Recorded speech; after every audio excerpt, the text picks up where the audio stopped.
How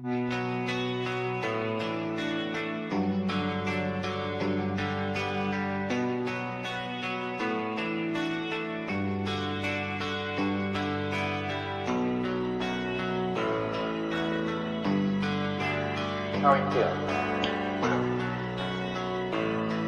How long have you been here? 3 months, May 17th.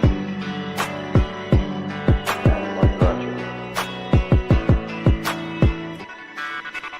That's difficult to answer.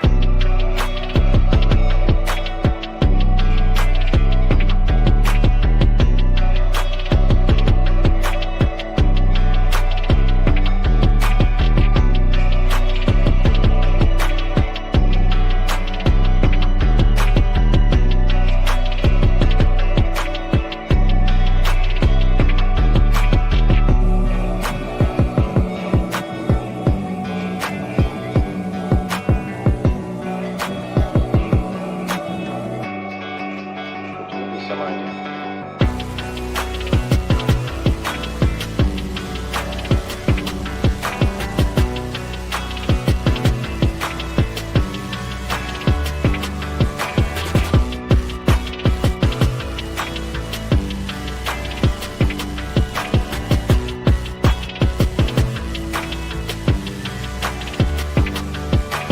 I am not completely like other people. What do you mean by that? People dislike me because I am not completely like them.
I am trying to do with my life something which few people try to do, and this influences my thinking and consequently my action. What is it you're trying to do with your life? Play the piano for people. I'm not clear. How is it that playing the piano for people has eventually resulted in your being here in the hospital?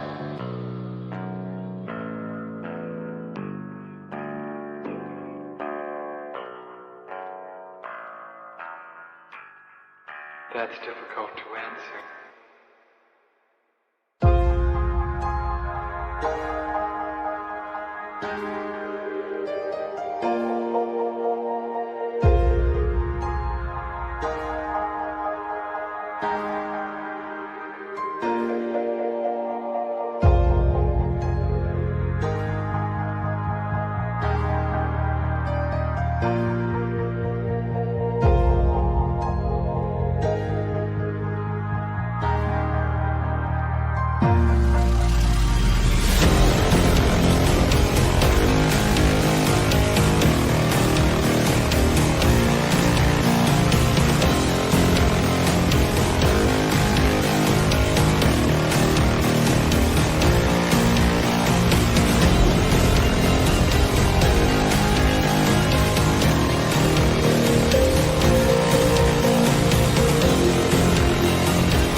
this the end? There's a noise inside my head of crying people facing death. Is this the end? Is this the end? Oh, I'm burning in the dystopia.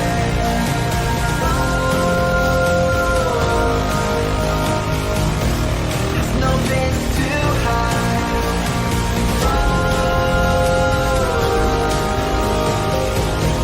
I'm burning in the dystopia.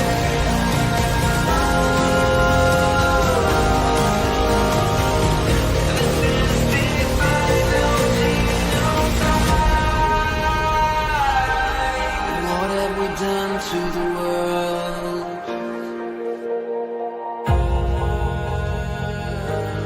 What have we done to the world?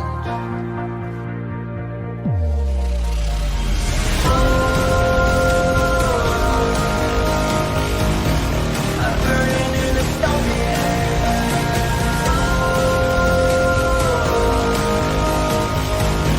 There's no place to hide.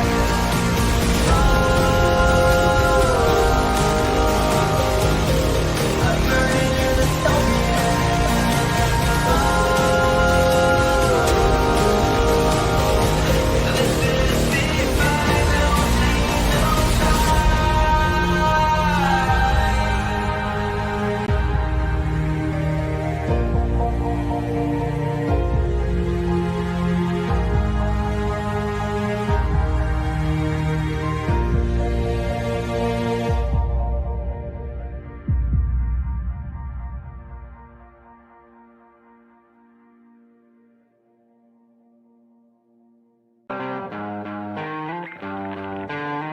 sweet dreams are made of these.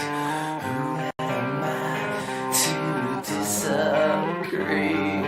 Travel the world and the seven seas. Everybody's looking for something. Some of them want to use you. Some of them want to get used by you. Some of them want to use you. Some of them want to be out you.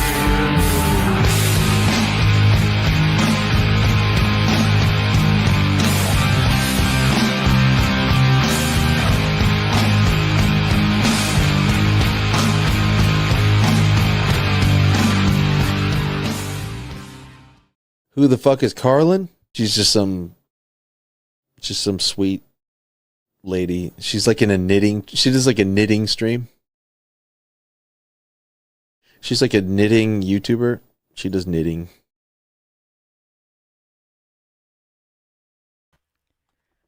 I'm sorry to be late, guys. I was having problems with my computer. All right, whatever. It's not my fault. It's not my fault. I was actually ready to go like 10 minutes early.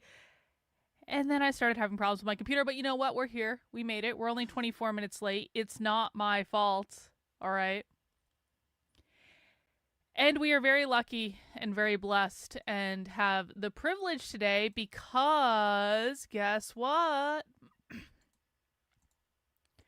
Congress has finally done something useful. We finally have politicians who are doing something useful in the world.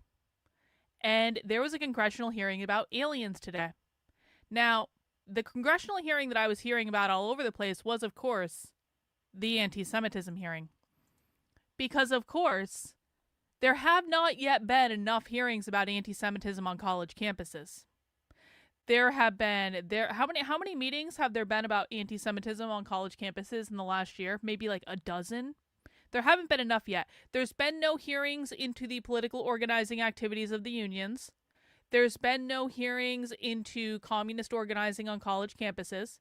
There's been no hearings into critical race theory. There's been no hearings into gender ideology. There's been no hearings into radical, violent, queer activism. There's been no hearings into Antifa. There's been no hearings into any of the communist organizings, not even the ones they know about, including Anna Paulina Luna there, who does know about the Party for Socialism and Liberation. She's batshit stupid if she thinks the Party for Socialism and Liberation is the only communist group in the world, but she does know at least about one, and yet there still have been no hearings. And I would listen, man, if all I can get from these assholes is a hearing on the Party for Socialism and Liberation and their CCP funding sources, it's not a lot. It's not even a significant amount of leftist activism, but I'll take it. At least it's better than nothing, better than another fucking anti-Semitism hearing.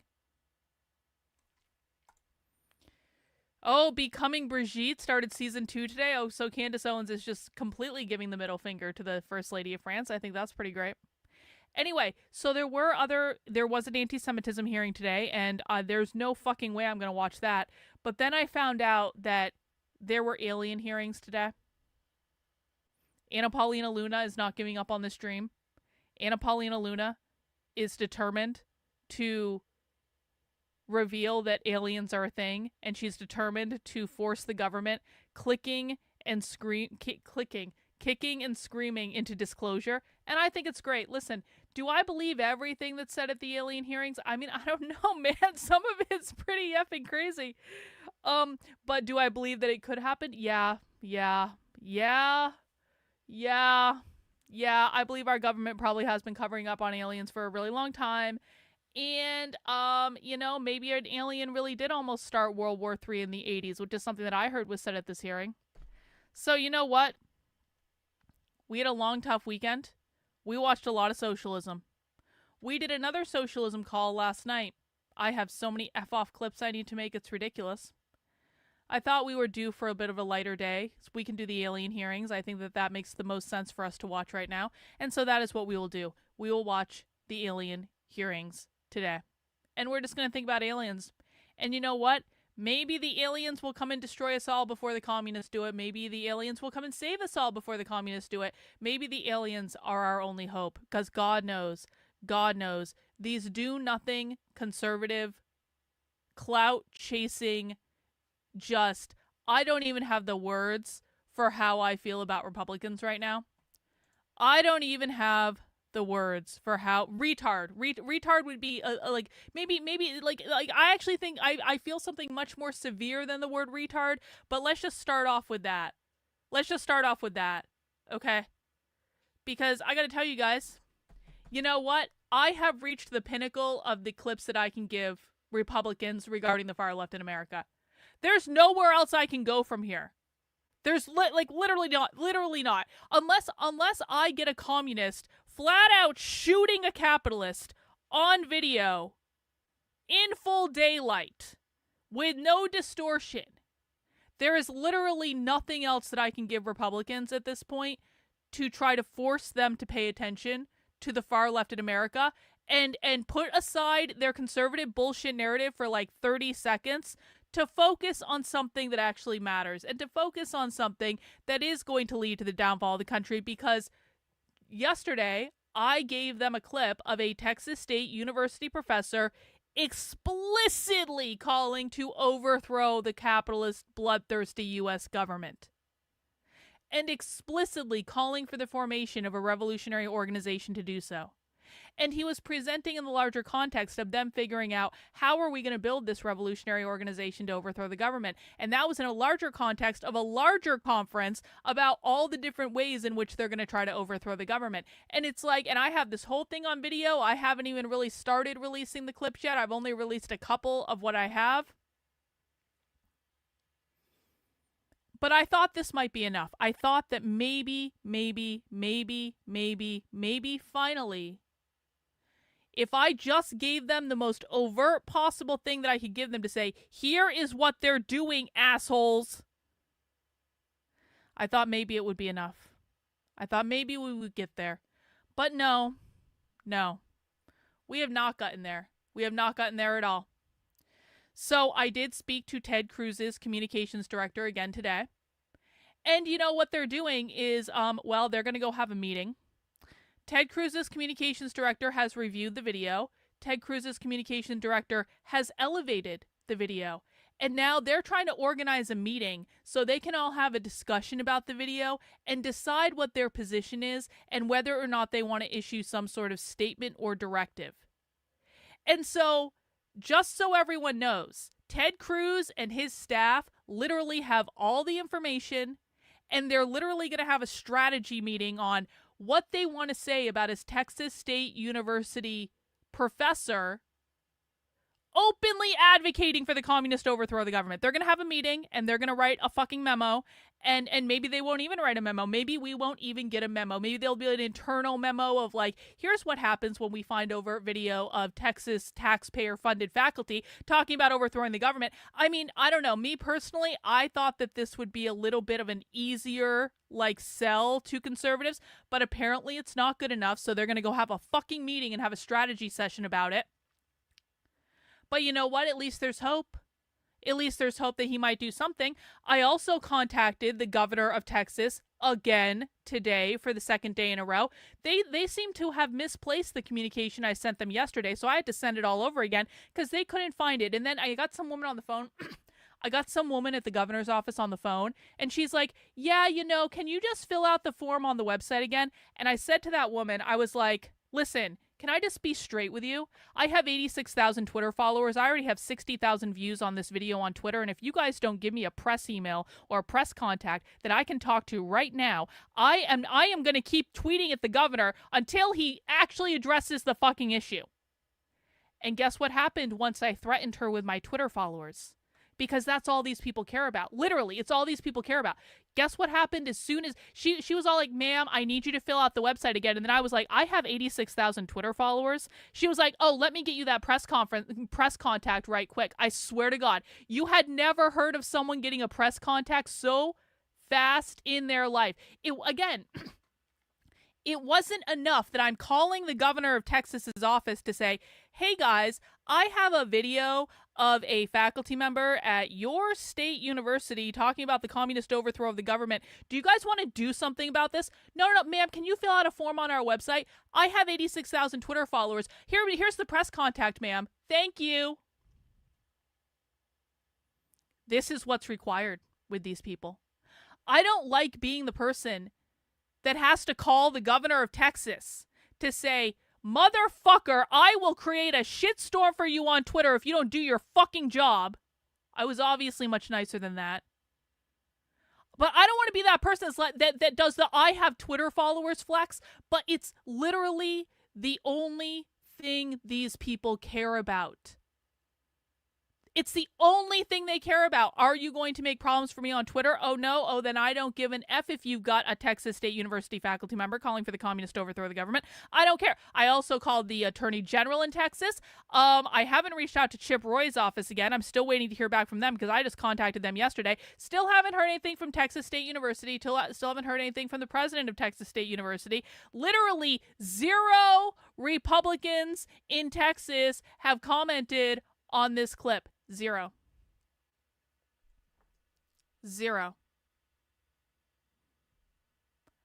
There's nothing else I can do. There's nothing else I can do. And in addition to that, we know that the Trump administration is not going to take this seriously at all because, and I knew this yesterday, but I didn't show the actual receipts until today.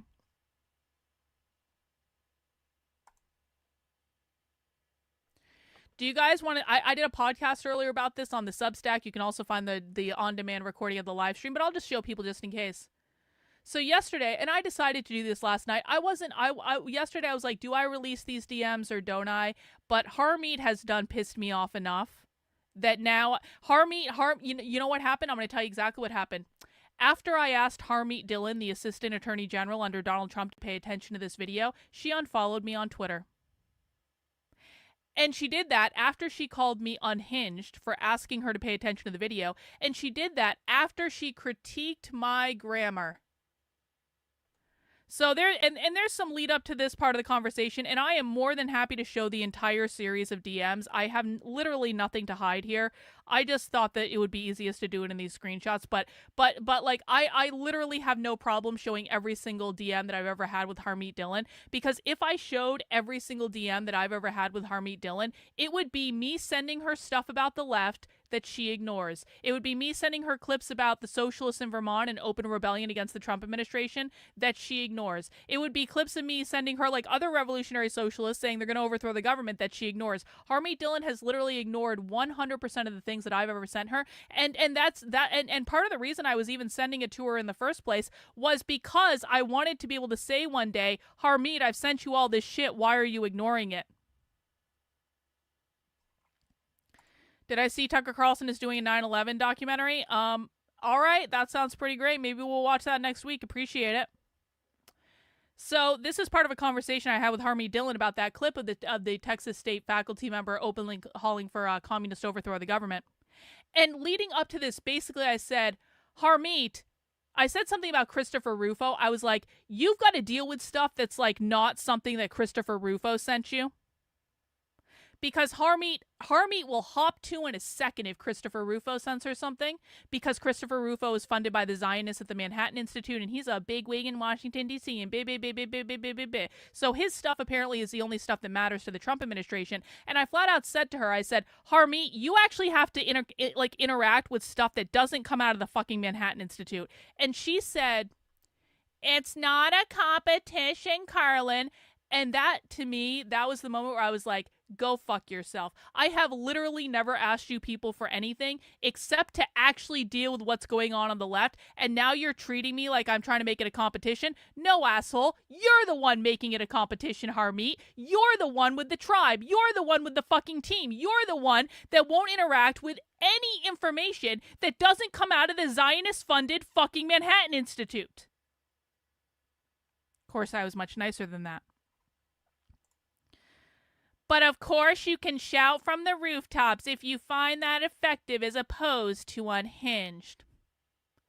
So Harmeet Dhillon is telling me that it is unhinged to shout from the rooftops that a faculty member at Texas State University that is paid by the taxpayer dollar is openly advocating for the communist overthrow of the government. And Harmeet thinks it's unhinged to shout that from the rooftops when I have clear video evidence. You know what? Maybe Harmeet Dhillon and I have different values. Maybe we see things a little bit differently. Because I actually think, for my money, it is unhinged of the Assistant Attorney General of the United States to say, you're unhinged if you complain about Texas State University faculty members calling for the communist overthrow of the government. Harmeet's behavior is what's unhinged here. Harmeet's behavior is what's unprofessional here. And it is indicative of what you're going to find with the entire Trump administration, which is why we cannot trust these people to help us. So I said to her in all capital letters, because she can fuck right off, he's calling for the overthrow of the government, Harmeet. You guys are the ones who treat this like a competition. You don't take this seriously at all. And then I said, I will scream this from the rooftops until you guys do your job, and if people want to call me unhinged, so be it, because being unhinged over faculty calling to overthrow the government, in capitals, is better than what you're doing, which is nothing. And she said, okay, you might want to call the FBI. As a reminder, Harmeet Dhillon works for the Department of Justice, which is where the FBI is located. So effectively, Harmeet, I was calling the fucking FBI. You outrank Kash Patel. Harmeet Dhillon fucking outranks Kash Patel. Are you serious? I did call the FBI, Harmeet. I told you. You could have picked up your fucking phone and called Kash Patel, and you chose to tell me to do it instead? No. I already did my job. You do yours. You don't seem to comprehend what we do in the Civil Rights Division. Harmeet, you are the one saying that you are going to rid universities of DEI. Do you know where DEI comes from, you stupid, lazy bitch? Do you know where DEI comes from? Harmeet Dhillon has no fucking clue where DEI DEI even comes from. Harmeet Dhillon is literally the person in the U.S. charged with getting rid of DEI at universities. Where the fuck do you think it comes from? It comes from the communist faculty members.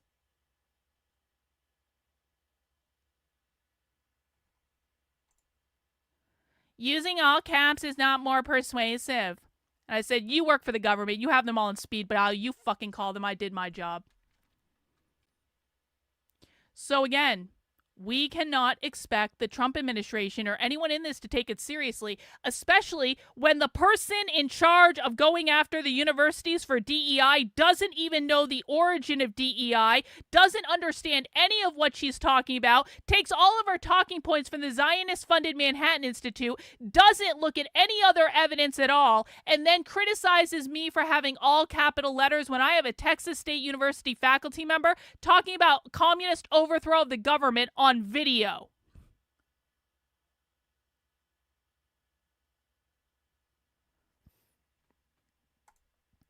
She is tone policing a whistleblower. Yeah. DEI comes straight from communists, Harmeet. DEI comes straight from the people that you are saying it's not your job to take care of. Harmeet Dhillon would rather communists do what they do unopposed than even pretend to care. Like, listen, all Harmeet Dhillon had to do was pretend to care. Hey, Karlyn, this video is really disturbing. I'm going to call such and such. Thanks for sending it along. That was all she had to do. Literally, that's all she had to do. I'm going to forward it along to such and such.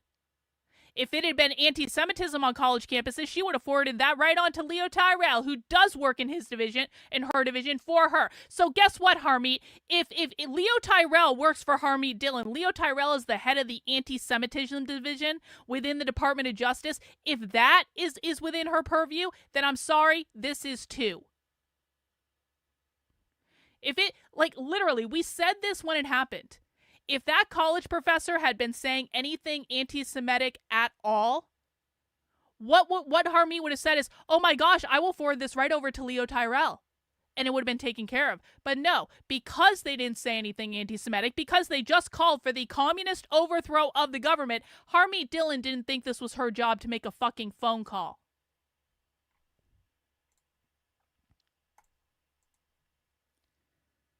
I will never, ever, ever, ever, ever, ever, ever stop ranting about how terrible Republican and conservative influencers are. I will never, ever, ever, ever, ever stop reminding people that the biggest challenge that we have in defeating the left is the right. The biggest challenge we have in defeating the left is that the right runs cover for them and allows them to win. So let's do an inventory of day 2 after I release this clip. We have no statement from Texas State University. We have no statement from the Texas University State President. We have no statement from Greg Abbott. We have no statement from Ken Paxton, who's the Attorney General. We have no statement from any Republican politicians in the state of Texas because they don't think this is important. And oh, by the way, a lot of them are following me now, and so they know about it. They just refuse to make statements about it. We have no statement from Ted Cruz, but Ted Cruz is holding a meeting and they're going to have a discussion. And we have no statement from Chip Roy. We have no statement from that Brandon Gill guy. I tried to get in touch with him too. He's married to Dinesh D'Souza's daughter. And by the way, Dinesh D'Souza has this information too. So if Dinesh D'Souza wants to pass this information over to his son-in-law so he can fucking do something, that is an option as well. Because I have done my job. I have done my fucking job. My job is not to fix these problems. I am not in government. I'm not a politician. I'm not a government employee. I'm not connected to the Republican Party. I'm not the people running around going, we need to defeat communism. We need to defeat communism. Vote for Trump. We need to defeat communism. We're going to write an executive order that's not going to work to defeat communism. That's not what I do. My job is to research the left and document the left and show people what's going on. And then someone else needs to take the baton from there. Well, you know what? That's exactly what I said when I called Chip Roy's office. And I said that when I called Chip Roy's office and they tried to deflect, I said, "Hey, isn't this in his district? Shouldn't Chip Roy be concerned about this?" And so then they gave me a press contact, and I emailed that press contact yesterday, and I still haven't heard back from him.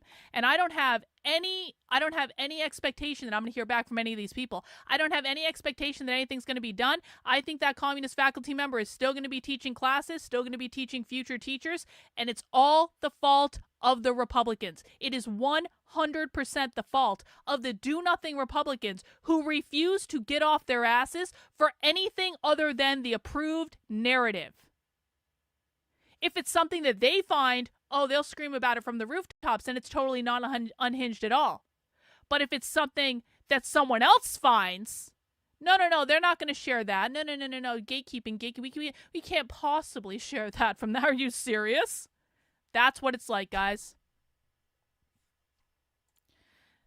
They're going to look the other way. They don't care about us unless they can make a spectacle for themselves. That's exactly right. That's exactly right. They don't care about any of this unless they can use it to promote themselves, and that is it. That is all they're interested in. So we need to get used to the... Oh, by the way, Andy No didn't share this either. And we all know the reason Andy No didn't share this, right? Andy No's still pissed at me because I called him out for lying to people about that Catholic church shooter, and this is the price we pay for telling the truth. This is the price I pay for sticking to my guns and for calling out people who are lying to the public about what the left is doing.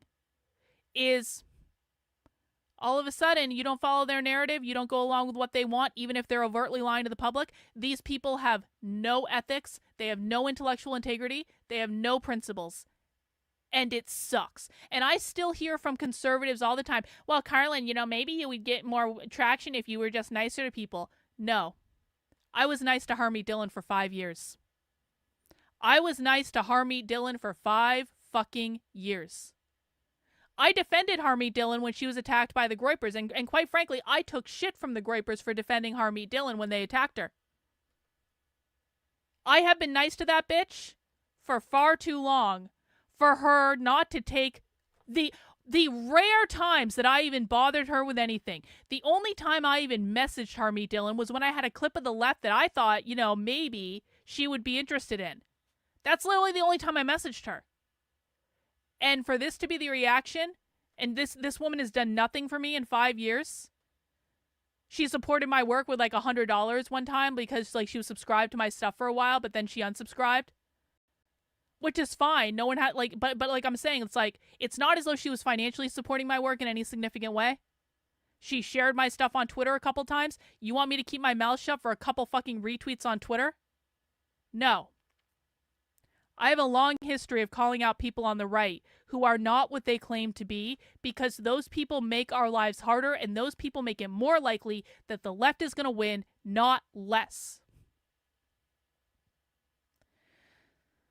And I said this on the live stream I did earlier, but I'm going to say it again. I fully believe that someday one of these people that I record at one of these events is going to do something violent. There is no doubt in my mind. I watch radical revolutionary leftists. This is not a joke. I fully believe that someday someone at one of these events that I record is going to do something violent.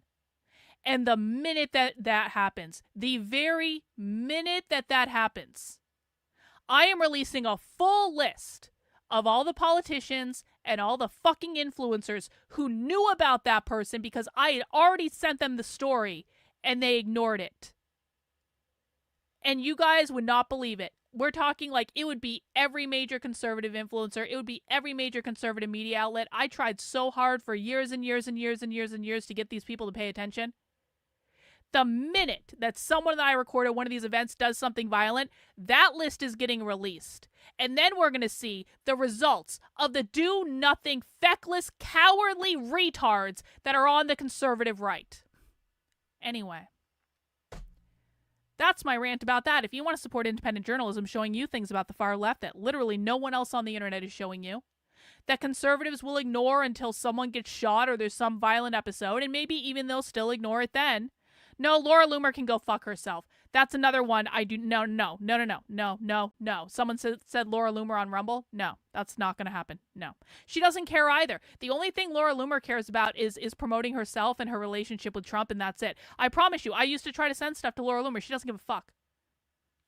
I tried. I thought maybe here's a real one. Nope. Anyway, if you want to support independent journalism, head over to my Substack. That is Karlyn, KARLYN.substack.com. Sign up for $8 a month, $80 a year, because I am 100% funded by people like you, and because I have no political masters. That means I get to tell you guys whatever I want to tell you about how fucked up the conservative right is. Are you feeling? I'm feeling extremely racist today.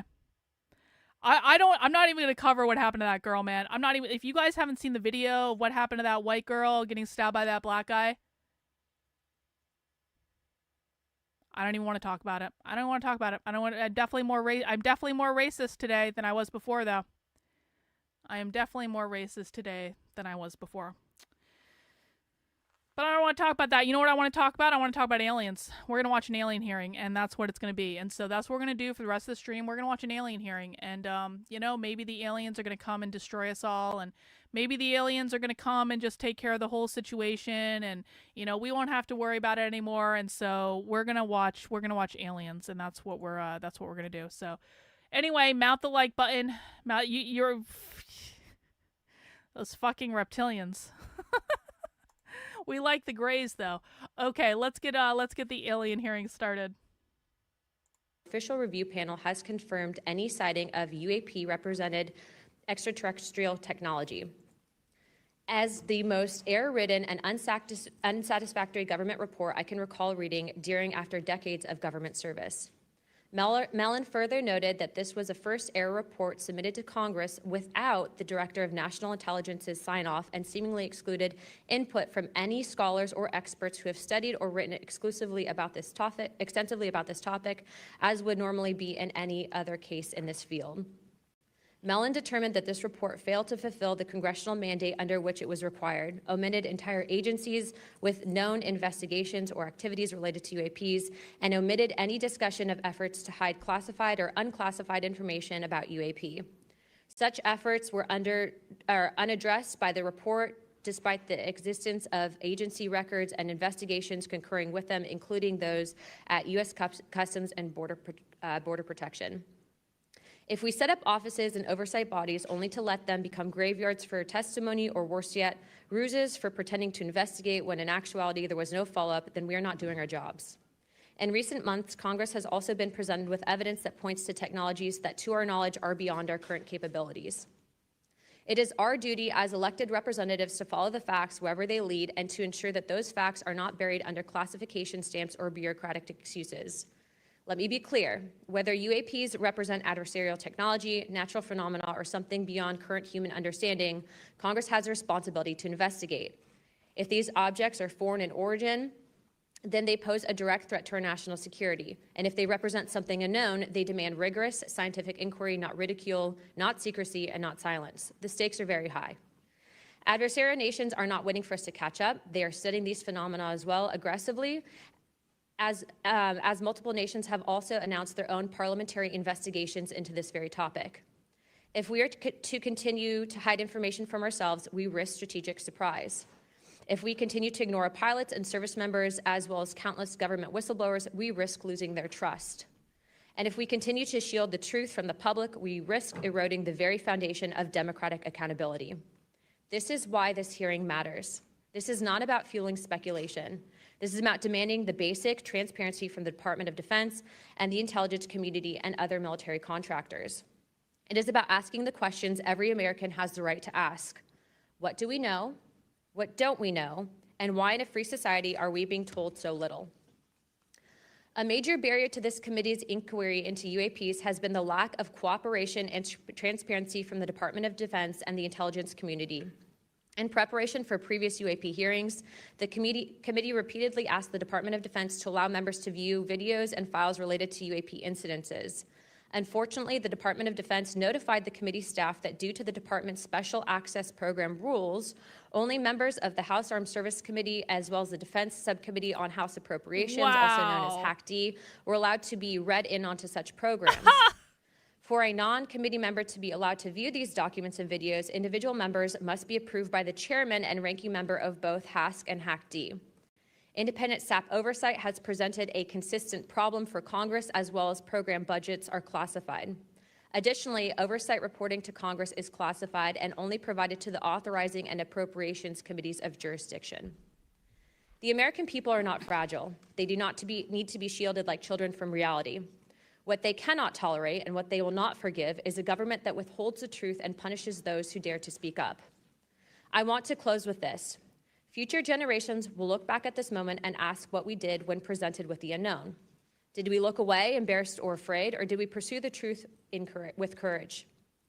I intend to be on the side of truth, transparency, and accountability, and I hope my colleagues on this task force will be able to do the same. To quote a few elected officials, Senator Schumer has stated, multiple credible sources allege a constitutional crisis over UFOs.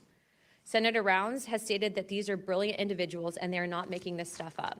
And our current Secretary of State, Marco Rubio, has stated very high clearances and high positions within our government in regards to these whistleblowers. Senator McConnell also described these whistleblowers as staying incredible. And the witnesses today are not alone. In fact, they're far from it. In fact, 34 senior military, government, and intelligence officials have broken their silence. This includes now Secretary of State Marco Rubio, Senator Rounds, Senator Gillibrand, General Jim Clapper, the former director of the government's UAP task force, the former head of aviation security for the White House National Security Council, the former Secretary of Defense, and many more. Again, to quote Secretary of State Rubio in an upcoming documentary known as The Age of Disclosure, even presidents have been operating on a need-to-know basis that begins to spin out of control. That's and to quote crazy. Senator Gillibrand, who also went public in this documentary, it's not acceptable to have secret parts of this government that no one ever sees. It's time for the fundamental truths of UAP to be revealed to our nation's leaders and the public. It's time for the U.S. government to exercise transparency. And with that, I yield to Ranking Member Crockett for the opening statement. Thank you so much, Madam Chair. At a time of increasing distrust in government, it is important for Congress to take action to restore the government's credibility. Bringing transparency to an issue of great public interest is a step toward doing just that.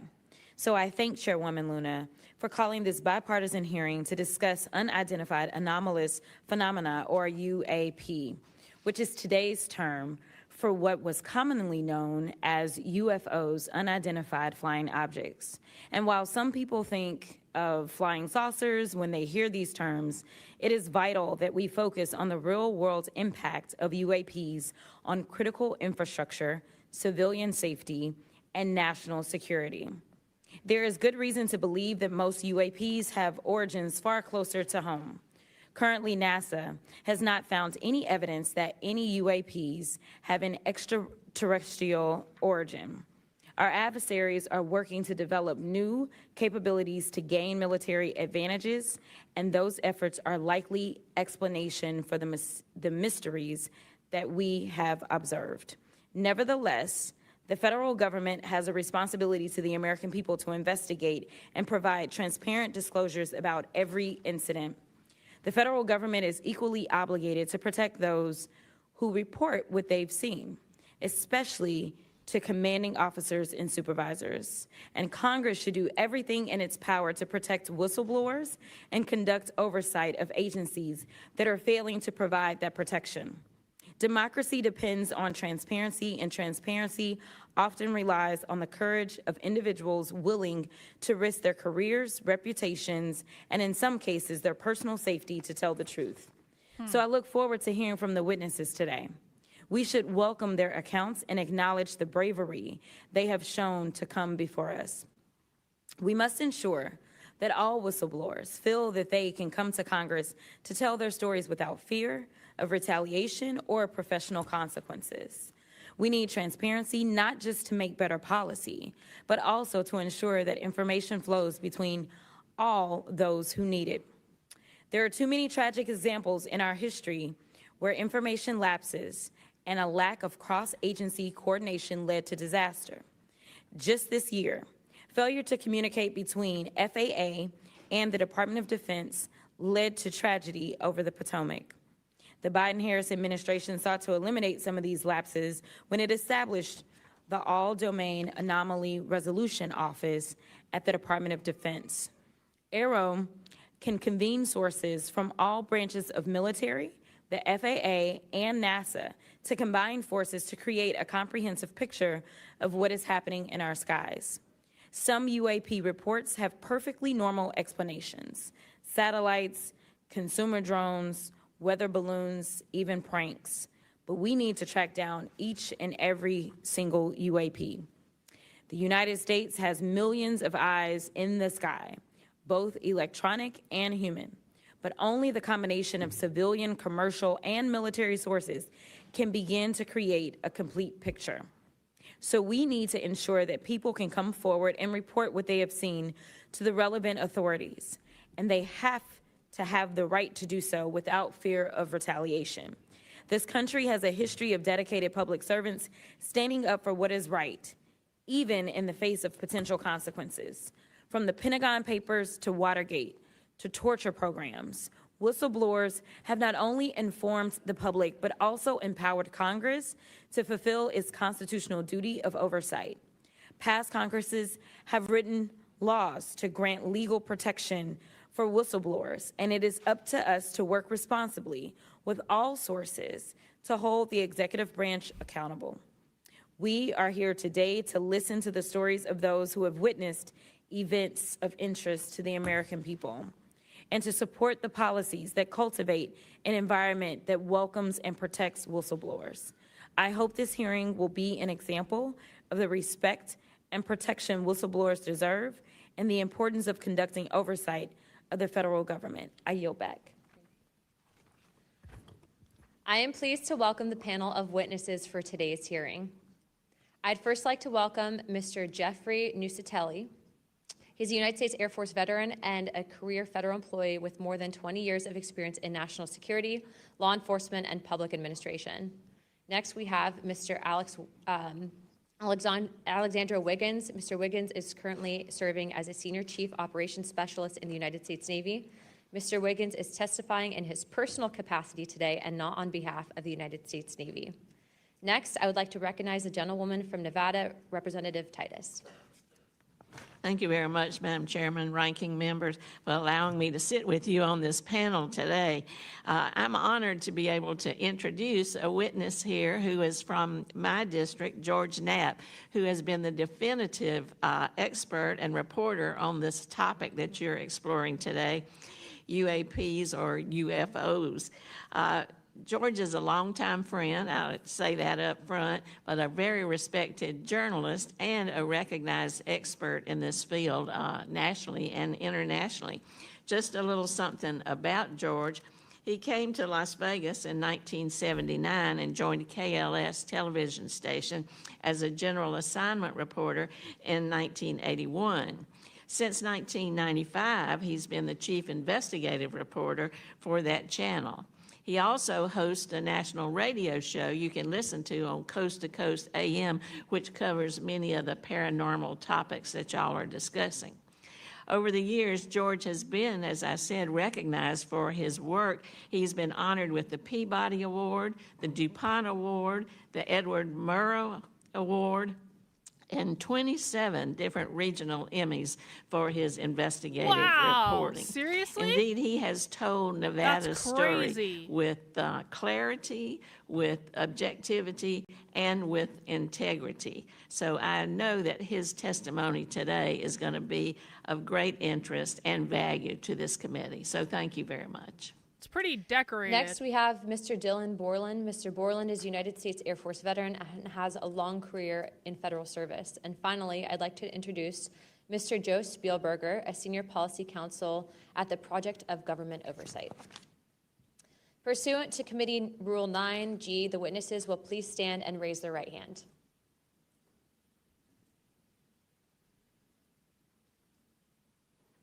Do you solemnly swear or affirm that the testimony that you're about to give is the truth, the whole truth, and the nothing but the truth, so help you God? Let the record show that the witnesses answered in affirmative. Thank you. You may take your seat. We appreciate you being here today, and I look forward to hearing your testimony. Let me remind the witnesses that we have read your written statements, and it will appear in full in the hearing record. Please limit your oral statements to 5 minutes, but I understand you have a lot to get through, so if it goes a little over, don't worry about it. As a reminder, please press the button on the microphone in front of you so that it is on and the members can hear you. When you begin to speak, the light in front of you will turn green. After 4 minutes, the light will turn yellow, and when the red light comes on, your 5 minutes have expired, and we will ask you to please wrap it up. I now recognize Mr. Nusatelli for his opening statement. Good morning. Thank you, Chairwoman Luna, Ranking Member Crockett, and members of the task force for giving us the opportunity to testify today. My name is Jeffrey Nusatelli. I'm a former military police officer with 16 years of active duty service in the U.S. Air Force. I'm here today because the American people have both the right and the responsibility to know the truth about unidentified aerial phenomenon. That truth remains hidden, classified and silenced by fear, retaliation, stigma, and confusion. Today, we are here to help break that silence. Between 2003 and 2005, 5 UAP incidents occurred at Vandenberg Air Force Base, home to the National Missile Defense Project, a top national security priority. At the time, we were conducting launches deemed by the National Reconnaissance Office as the most important in 25 years. These were historic launches. These facilities were vital, and they were repeatedly visited by UAP. Each incident was witnessed by multiple personnel, documented, investigated, and reported up the chain of command. We sent information up, but we got no guidance down on how to handle these events. I personally witnessed one of these events and investigated others as they occurred. What did they look like? 6 other service members have provided me with the information that I will share with you today. What the fuck? The incursions began on October 14th, 2003, when Boeing contractors reported a massive glowing red square silently hovering over 2 missile defense sites. After several minutes, it drifted further east onto the base and vanished over the hills. This event, now known as the Vandenberg Red Square, was referenced by Representative Luna at the first hearing on this topic. I remember that. Official Air Force records of this event are in possession by Aero and the FBI. Later that night, while I was on duty, security guards at a critical launch site reported a bright, fast-moving object over the ocean. I responded to the incident. Chaos ensued over the radio as the object approached rapidly. I heard my friends screaming, "It's coming right at us, it's coming right for us, and now it's right here." Moments later, I heard them say that it had shot off and was gone. When I arrived on scene, I talked to 5 shaken witnesses who described a massive triangular craft larger than a football field that hovered silently for about 45 seconds over their entry control point before shooting away at impossible speed. About a week later, another patrol reported a light over the ocean behaving erratically. Believing it might be an unannounced aircraft, they declared an emergency, and an armed response force responded. Before the forces could arrive, the object descended and either landed or hovered on our flight line and then took off again at impossible speed. The witnesses to this event were threatened and intimidated afterward. They were told to keep quiet and think about what they were reporting. After that, things did get quiet until about... Why don't you just think about what you've done by reporting the aliens? They were given a timeout and told to think about their behavior. Oh my God. 2005, when another patrol reported a massive triangular craft larger than a C-130 silently floating over the installation. He watched it for a few minutes. Yeah. It traveled west and disappeared into the night. And then I had my own encounter, again in 2005. I was off duty, sitting in my backyard with 2 other police officers when we noticed what first appeared to be a satellite in orbit, but it wasn't acting like a satellite. The light was strange, it was pulsing, and then it started to maneuver. It dropped in elevation. At times it would vanish from view and reappear in a different location in the sky. And eventually it reappeared 200 feet over my house. It was a 30-foot diameter sphere of light. My friends and I watched it for a moment, and then it gently accelerated and traveled up and disappeared into the stars. These events profoundly changed my life and the lives of my friends. It was in We stand at a 2003. pivotal Phones moment weren't in good history. then. The question is no longer whether these events are real, but whether we have the courage to face them. Yeah, True real. leadership requires vision, a willingness to confront the unknown with transparency and resolve. So I ask the Congress to help we, the people, enact this vision. There are 3 goals. Fund independent research and treat UAP study with the same seriousness as we would any other scientific field. 2, end secrecy and overclassification.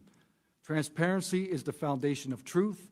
Without it, witnesses like us are dismissed. 3, protect the witnesses. Many stay silent out of fear for their careers, reputations, and the safety of their families.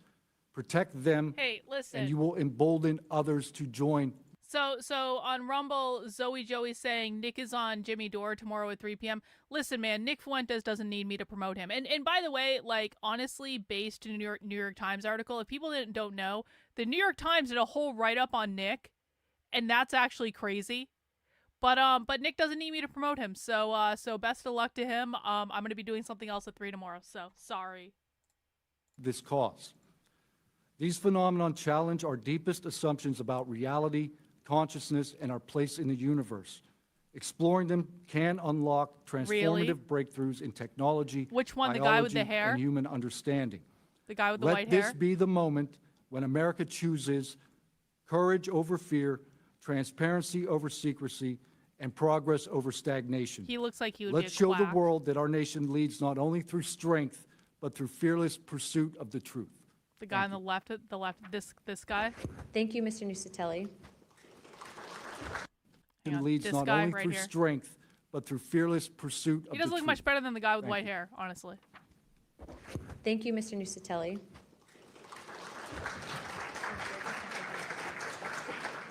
He's not on here. I now recognize Chief Wiggins for his opening statement. I feel like I recognize that guy with the white hair from somewhere. White hair is Danny Sheehan. Please press your button. Thank you. Good morning, Chairwoman Luna, Ranking Member Crockett, and members of the task force and the committee. Thank you for the opportunity to testify today. My name is Alexandro Wiggins. I'm an active duty U.S. Navy Operations Specialist, Senior Chief Petty Officer, father of 3, and dedicated American testifying today in my personal capacity. The views I share are my own, and I do not represent the official positions of the Department of the Navy Of course not. or any subordinate organization.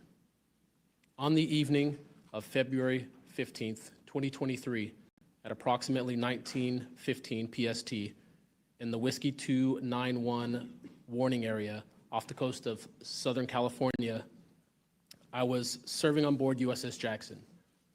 During that period, I moved between the Interior Communications Center, ICC-1, and the bridge wing, correlating the sensor picture with visual observations, part of my routine responsibilities for surface and air picture management. What I observed and what our crew recorded was not consistent with conventional aircraft Listen, or drones. listen, Amalek, listen. I've had a hard couple of days, and I've watched way too much socialism, and you're not going to ruin this for us. Obviously, this is a controlled op, okay? Obviously, all of this is negotiated. Obviously, they're doing a very slow rollout of whatever exactly they want us to think, and they're going to cover stuff up and lie about stuff and all that stuff. But can you please just let me suspend disbelief for a couple hours and think about aliens? Okay? You don't have to ruin everything with facts. As they appear on our system.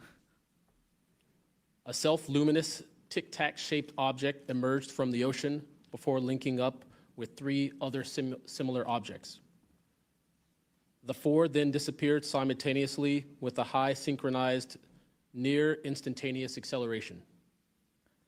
I observed no sonic boom and no conventional propulsion signatures. no exhaust plume, no control surface articulation on the Sapphire image system. Shortly after the synchronized departure, radar tracks dropped. These observations were multi-sensor and recorded inside of ICC-1 with time location overlay visible in our source frames that have been made public by journalists. From my experience operating in this region over many years and consistent with our public characterized encounters, unidentified objects reoccur in United States operation areas off Southern California. That fact alone does not tell us what they are, but it does argue the systematic stigma-free reporting and for the preservation of sensor data so analysts can evaluate safe and intelligence implications with rigor. I want to underscore 3 points for the task force and the committee. Aviation and maritime safety. When crews and watchstanders observe objects that maneuver or accelerate in ways that does not match known profiles and do so near our ships and aircraft, that is first and foremost a safety issue. Standardized checklists and training should ensure we capture the best possible sensor data in real time, including IR settings, slant range estimates, and bearing and range altitude snapshots, and immediate chain of custody for any recordings. Reporting without stigma, protection without retribution. Sailors need to know that reporting UAP encounters will not harm their careers. Congress can help by reinforcing witness protection and by directing the relevant office to maintain confidential, destigmatized channels for service members who step forward with data. Declassification and transparency where possible. The task force declassification mission is directly relevant here, where operational security permits releasing metadata preserved sensor excerpts or at least technical summaries would improve public trust and accelerate outside scientific scrutiny.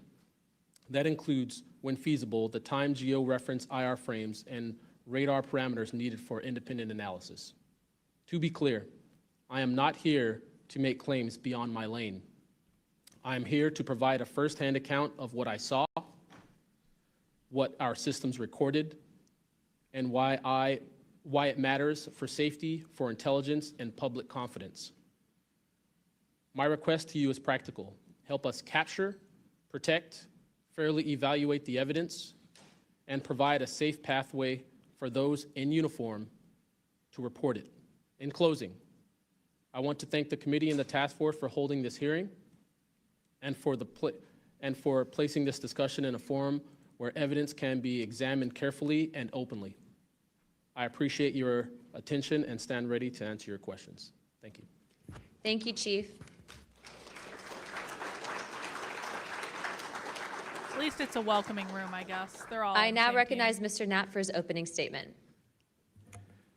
Good morning, Chairwoman Luna, Ranking Member, Ms. Crockett, and members of the task force. And Dina Titus, I just knew we were going to get you involved in this topic at one point. Great to see you here. I'm George Knapp, Chief Investigative Reporter at KLAS TV in Las Vegas. I began my pursuit of this weird mystery way back in 1987, and for 38 years, I've always approached this as a news story. It's not a matter of faith or belief. To me, it's a story, and it's an important one. I'm proud to be here alongside these witnesses today, men who have seen strange things and stepped forward to tell the world about it. Whistleblowers and witnesses who step up are routinely insulted, belittled, or worse. They risk their reputations, their careers, their clearances, their livelihoods, and sometimes much more than that, even their freedom. I know that one of the goals of the task force here is to figure out ways to protect whistleblowers and witnesses, and it's a tall order because so many of the things that happen to witnesses like these are extra legal. They're carried out by persons unknown, as Mr. Dave Grush, sitting up at the top of the room, knows all too well, including events in recent days that have happened to him. I want to share a couple of things that I've learned along the way on this long journey, and I submitted most of that in written form because I estimate that my statement here today would take about 4.5 hours. So I'm going to try to jump over and touch on the more important salient points. I submitted a detailed written statement for the record, and we'll go into a lot of that here. But the public has been told over and over since the late 40s, there's nothing to worry about here. These mysterious craft seen by millions of people in the skies, in the oceans, over the land, are not real. They're not a threat. The witnesses are wrong. They're crackpots. Don't believe it. That changed for me. What got me hooked is the paper trail. Documents that were squeezed out of the U.S. government after the FOIA, Freedom of Information Act, became the law of the land. And those documents paint a much different picture than what the public, the press, and Congress have been told over many years. The documents from military and intelligence personnel behind closed doors admit that, quote, these things are real. They're not fictitious. They can fly in formation. They're evasive, and they outperform any aircraft known to exist, including ours. The public, of course, as I said, has been told something much different. Back in 1989, I reported about a guy named Bob Lazar, who claimed that he worked at a facility dubbed S4 out in the Nevada desert, very near to Area 51. He said he was part of a reverse engineering program. He said there are alien craft that will be taken apart to figure out how they operated out there, and that was a pretty tall order. I had clearly taken a dive into the deep end of the pool there. But in the years since then, I've interviewed dozens of other people, and I've detailed what their testimony has been in the written statement. They include Senator Harry Reid, Senator Howard Cannon, also of Nevada, a guy named Al O'Donnell, who was the first general manager of EG&G in Nevada, which managed the Nevada test site, which blew up hundreds of nuclear weapons. There's a guy named Dr. James Lukatsky, who was a career scientist with the Defense Intelligence Agency, who was the guy who initiated a program called AWSAP, Advanced Aerospace Weapons Systems Application Program, which is, as far as we know, the largest acknowledged UFO program ever funded by the U.S. government, which put together an amazing pile of information that members of this committee and the world, most of which have never seen. The DIA still hasn't released 95% of what was prepared by that program at a cost of millions and millions of dollars. The one name I do want to bring up in this session, though, is Robert Bigelow. So looking into the idea of crash retrievals and reverse engineering, while AWSAP, that program, was active, the DIA's contractor, Robert Bigelow of Las Vegas, made a bold attempt to acquire physical proof of UFO crashes. It's been widely reported and suspected that Lockheed Martin is one of the contractors, the defense contractors, that has held this stuff, stored it away in secrecy, and tried to figure out how it works. I have confirmed on the record that Robert Bigelow and a trusted colleague from AWSAP met with and negotiated with senior executives at Lockheed Martin and hammered out a deal wherein Bigelow's company, Bass, would receive a quantity of unusual material that had been stashed away and protected at a facility in California. That material was not made here. Of course. I want to move on now to the Russia files because that was going to be sort of the central impetus of what I was going to talk to you about today. Back in the early 90s, I got into Russia, met with a number of their defense officials, Ministry of Defense and others, who confirmed for me that Russia had been doing the same thing that the United States had been doing, that is, secretly studying UFOs while publicly saying something completely different. The documents and interviews that I obtained and have now shared with this task force show that the USSR launched what is almost certainly the largest UFO-UAP investigation in the world. The first phase of that was an order was sent out to the entire USSR military empire that every unit, you see anything strange in the sky, a craft or something unusual, you had to gather all the evidence, collect testimony from the witnesses, look for physical evidence, and all of that information went into one program at the Ministry of Defense. Thousands and thousands of these reports came in. A lot of them were first routed to the KGB, but then back to another program that came after this collection effort called Thread 3. And Thread 3 was an analysis program. We have provided to the committee the documents of what they were trying to do, and essentially they were trying to build their own UFOs. They were using the information from their observations and studies to try to figure out the technology. The guy who was in charge of that program, Russia was trying to build their own UFOs? told me that their goal was to basically develop technology that would be superior to anything we had, based on what they learned from UFOs. Mr. Knapp, just in the name of time, Sure. to my understanding, did you have anything you wanted to submit for Congress to see in this committee? I have submitted those documents. Would you like to play any videos? Do you have a video that you would like to play? I don't think it's for me to play. No, that was for Alexander. Yeah, Alexander's video. Okay. You could play it, he could narrate it. Okay, we can, in the name of showing that video to everyone on the task force, we'd like to play that video at this time. Sure. Okay, I'm back. Uh-oh. What's this?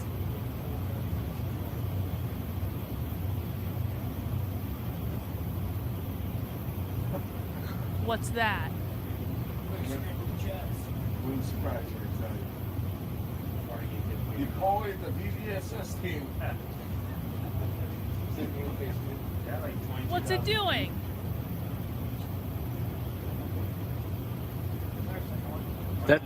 That shit took off earlier.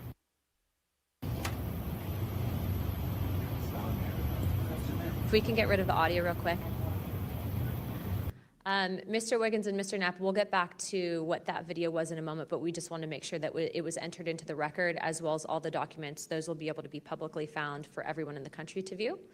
If we could, Mr. Knapp, we'll continue on the line of questioning, but I'm going to move on to Mr. Borland's opening statement. Good morning, members of the task force and the committee. I would like to express my gratitude for being invited to testify to the current task force created under the People's Chamber and the American public. As an American citizen, veteran, and intelligence community professional, it is an honor and a privilege to serve under oath before you on behalf of our country. I speak for myself and no former agency or company I have been previously affiliated with. My name is Dylan Borland, a former 1N1 geospatial intelligence specialist for the United States Air Force in an active duty enlisted capacity from 2010 to 2013. I've also been employed with BAE Systems and Intrepid Solutions as a senior analyst, expert in analyzing video, radar, and advanced electro-optical imagery for official identification of aerial order of battle, as well as naval and ground order of battle. I'm a federal whistleblower, having testified to... Listen, I don't mean to sound ungrateful, and I am glad we are having alien hearings, because at least it's entertaining, if nothing else. But, like, couldn't they just do... Can't they do something to make this, like, more interesting? What is the virtue of having the business of the American people done in the most boring way possible when, well, no, I know what the virtue is, because Congress doesn't actually want the American people looking at what they're doing. This is all for show so that they can say they did it, but they don't actually want people watching this stuff. They don't actually want people listening to this stuff, because if people were actually watching and listening to congressional hearings, if they were, like, I don't know, more entertaining and everyone didn't act like they had a giant stick up their ass, then people might actually know what's going on in the world. And so it actually does benefit Congress for no one to want to watch this shit, because it's so boring. It's so boring that they're talking about aliens and are playing videos of aliens in Congress, and I'm like, okay, like, whatever. Both the ICIG and ARROW with direct firsthand knowledge of and experience with craft and technologies that are not ours and are reportedly operating without congressional oversight. Because of my direct knowledge of the reality of certain legacy UAP programs, my professional career was deliberately obstructed, and I have endured sustained reprisals from government agencies for over a decade. From 2011 to 2013, I was stationed at Langley Air Force Base, Virginia, conducting 24-hour operations via manned and unmanned aerial vehicles for Special Operations Forces in the global war on terror. During the summer of 2012, my team was on standby for weather, and I returned to my barracks on base, and at approximately 0130, I saw an approximately 100-foot equilateral triangle take off from near the NASA hangar on the base. Like, unironically, yeah, we should be. We should be. We should be. Where are the congressional hearings into all the police abolition organizing? Are those hearings actually going to happen? Because you could make the argument that that white girl got stabbed by that black guy and no one actually gave a fuck because of the police abolition movement. So I will expect that Republicans And, people who claim to care about this stuff will put just as much energy into having hearings about the police abolition activism that's been going on college campuses and in schools and all that stuff. I will expect them to put just as much energy into that as they do into anti-Semitism. That would be great. And then, I don't know, maybe something could actually get accomplished. The craft interfered with my telephone, did not have any sound, and the material it was made of appeared fluid or dynamic.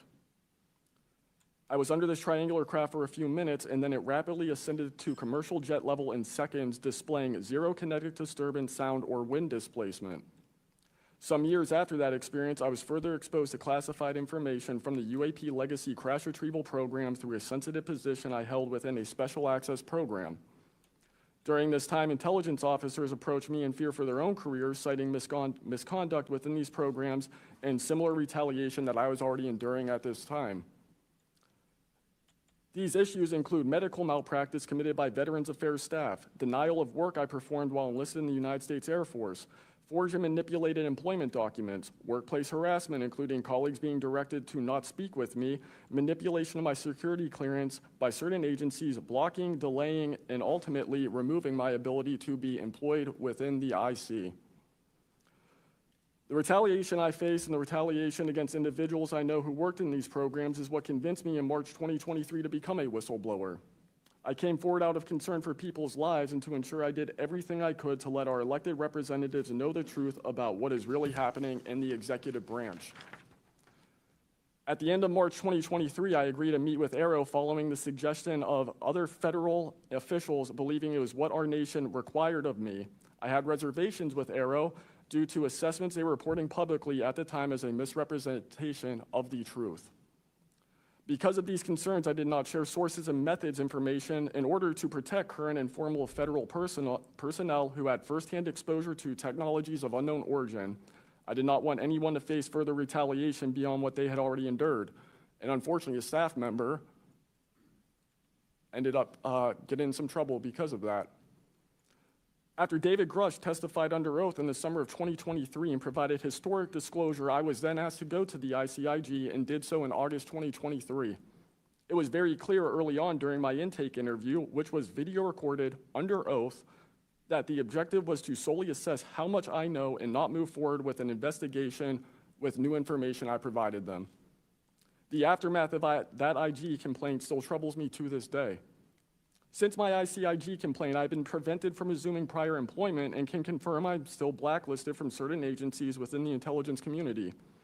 In addition, multiple agencies attempted phishing attacks to assess what I had divulged to the Inspector General, including being asked to disclose details of my ICIG complaint during a CI polygraph for a position unrelated to UFO UAP matters as recently as November 2024. As I sit before you today, I and many other whistleblowers have no job prospects. Just so you guys know, I'm about to make like the best meme of Harmeet Dhillon ever, and then we're gonna tweet it at her, and we're all gonna tag her, and so I'm multitasking right now. No foreseeable professional future in a nation every single one of us came forward to defend. Numerous individuals have come forward in various ways to reveal the truth of the UAP reality as patriots and defenders of our nation. Yet many feel discarded, isolated, hopeless, separated from the country they serve. Efforts to rectify this situation for all whistleblowers have been difficult and troubling, and to my fellow whistleblowers and officials who know this information, I offer you my apology, something that I have never gotten, and I'm giving it to you. Yeah, I never got my apology either. I swore an oath to the Constitution of the United States, an oath that demands truth and transparency for our democratic republic to function. Each day, these truths remain hidden from our citizens. Humanity drifts further from the principles our nation was founded to uphold. Each day, victims of crimes committed by agencies and companies maintaining this secrecy are denied justice as another day our Constitution is shredded. In 2023, Patriots provided this committee and the executive branch with undeniable proof of the UAP reality, and I commend your continued commitment. The future of humanity is one which we either travel to the stars or regress to the Stone Age with this technology. My career has been to deliver critical information to decision makers. Your role as elected by your representatives is to act on it. The time to act is now. Thank you.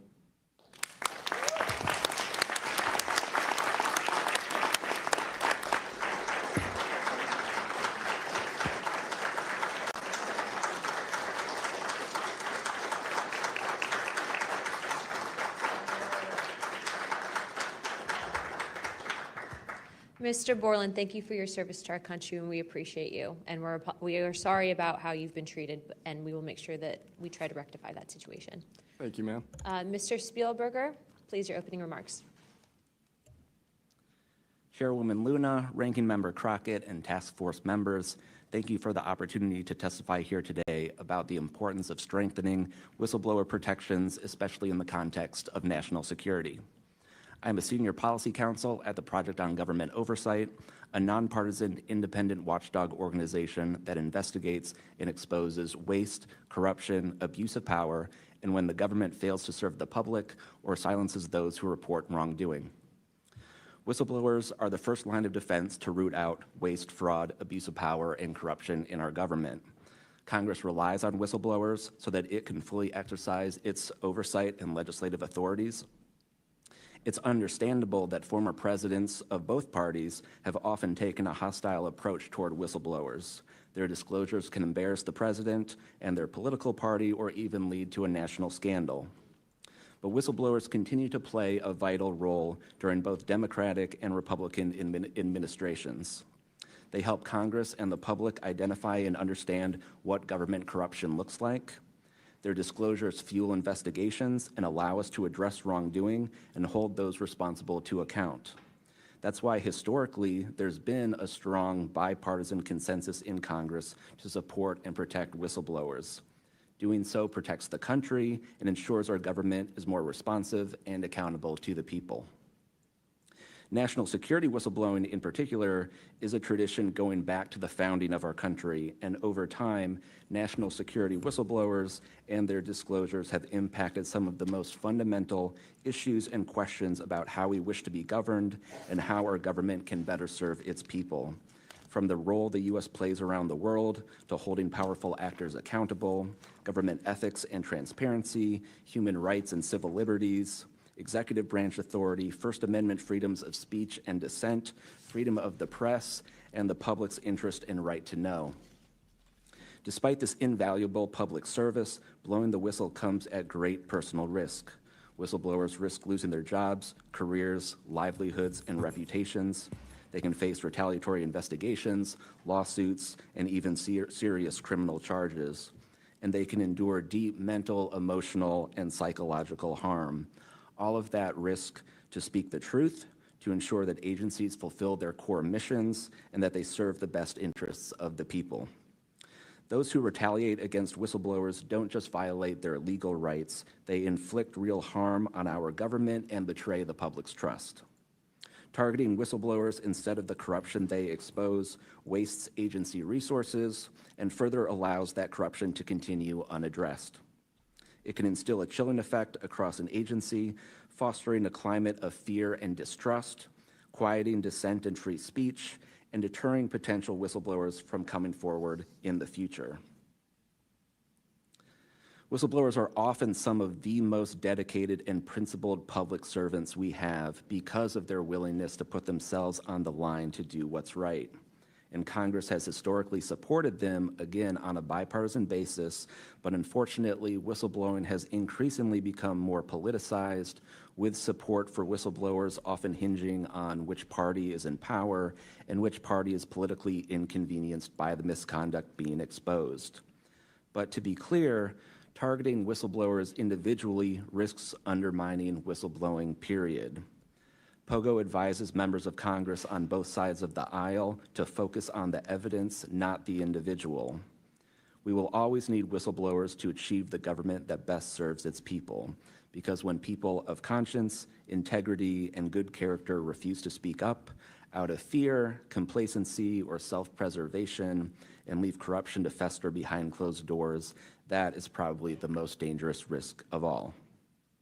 If we are serious about increasing government transparency and restoring the public's trust, we need public servants committed to the truth. Whistleblowers need safe and effective channels to make lawful disclosures. They need stronger protections against retaliation. And when they do face retaliation, they need a fair shot to be made whole.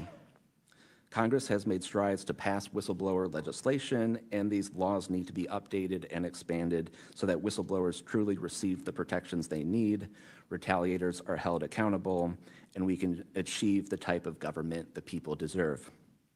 We strongly urge Congress to continue its historic tradition of championing the rights and protections of all whistleblowers. Thank you again for the opportunity to testify here this morning. POGO is committed to working with you and the Oversight Committee to address these critical issues. I look forward to any questions. Thank you, sir, very much. Additionally, without objection, the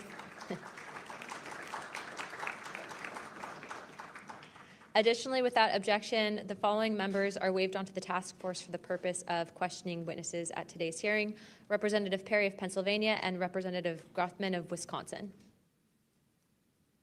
Sorry, and Representative Biggs from Arizona. I already got you, but yeah, we're good. Without objection, so ordered. I now recognize myself for 5 minutes of questioning. Also, as my friend Mr. Moskowitz might have to go, would you like to go now? Okay, all right. Mr. Borland, in your testimony, you described witnessing large triangular craft while stationed at Langley Air Force Base in 2012. Can you explain what you observed in terms of size, behavior, and why you're confident it was not conventional technology? Great question, ma'am. So on the base, I lived in the barracks. There was a little smoke pit outside. I was there on the telephone and looking across to the flight line, and I see a white light pop up and stop about 100 feet in the air. I thought it was a weather balloon. I've seen tests from there before, weeknight, normal thing, not surprising. I actually finished my cigarette and I began walking up towards the flight line. There is a track, and because I was on 3 months of night work, I would walk the track at night when we were weathered down. And as I began walking towards the flight line and the track, the light then flies across the base, across the flight line, and as it flies to me, a triangle manifests around the light. I can't tell you if it's active camouflage. I can't tell you if it appeared around the light, but I can tell you that it was a white light, and then it was a triangle. It stopped about 100 feet in front of me and approximately 100 feet above me. My telephone got extremely hot, completely froze, dead.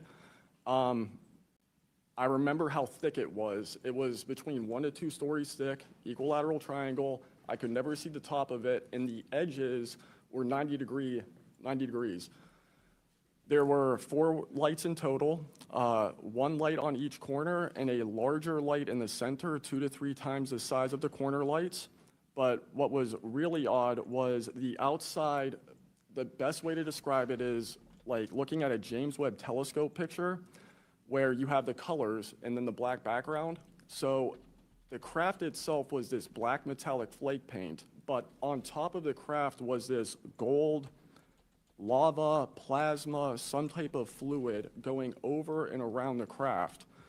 I'm under this for about 2 to 3 minutes, and then the center light flashes 2 to 3 times, no sound, immediately shoots up to commercial jet level minimum, in my opinion, and I immediately feel static electricity all over my body, and then I smell the smell of after a thunderstorm or lightning storm, that really strong summer thunderstorm smell.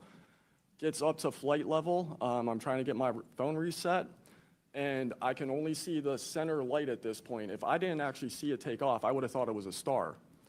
And then it hovers up there, and it begins to slowly move due east out over the Atlantic Ocean. I finally got my phone reset. The entire thing was about, from the time I saw the light pop up near the hangar until it took off out over the ocean, was about 15 minutes.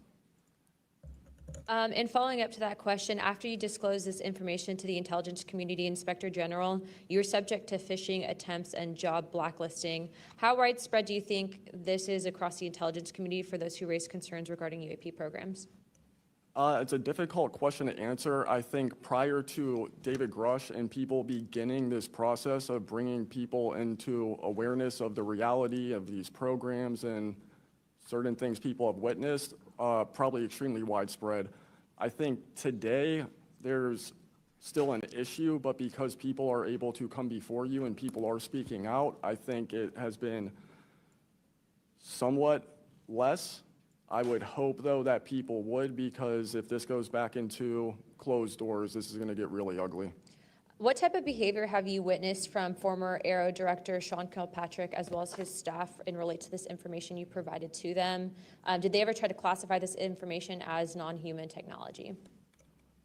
Good question. The problem with this is that I know what I experienced firsthand, and I know other things. I think the staff at Aero that I met with in March of 2023, I think they were good people doing the job they were told to do. I did not meet with Kirkpatrick. He was either not present or did not want to meet me that day. However, they did classify information about the reality of this subject, and it was very concerning because in my Aero MFR, they had actually referenced a former staff member that was the one who told me to go there, and they probably shouldn't have done that. And real quick before my time is up, and we might go to second round of questioning just so you're all aware, how important, given everything that you've seen and experienced, is the UAP Disclosure Act of 2025 in restoring both public accountability and trust? I think very important. I would hope, though, that the 7-year window could be shrunk, my opinion, but very important. The truth needs to be known. Thank you very much. I now recognize Jared Moskowitz of Florida. Thank you, Madam Chairwoman. Thank you for allowing me to wave on to the committee. I remember, the last committee when we had a bunch of former military personnel folks that either served on bases, were pilots, or were in different programs experiencing knowledge. It made me recognize that the narrative has changed, right? It's politically convenient for the government if you all weren't military folks in suits. It would be much better if you pulled up in Winnebagos and were wearing hats. And so the picture of this, because that's important for the American people and how you tell a story, what the message looks like, and who the messenger is. So this is now the second or third committee where we have former military folks with impeccable records, with information and knowledge. And it's definitely clear on a bipartisan basis that we have to protect our whistleblowers. There's no doubt. And in a day in which it's really hard to tell what's true or not from a political standpoint. And so I don't really know what is true. I don't know on this subject. But I do know when we're being lied to. And we are definitely being lied to. There's just no doubt about that. Mr. Wiggins, I want to talk to you. I find your background and testimony compelling. When you first saw what you were looking at, what were your first thoughts? My first thoughts were, I think everything that I was told and taught as a kid and as growing adult no longer, was applicable. If I'm able to see something that I thought defies gravity in such a way, then what else could be possible? That was my first thought. So did you think what you were looking at? Breaking news. Breaking news. You guys need to help me with something. Hang on. I'm listening. I'm paying attention. It's all very fascinating, but I also need you guys to help me with something. Is everyone ready? You guys got your Twitter accounts open? Hang on.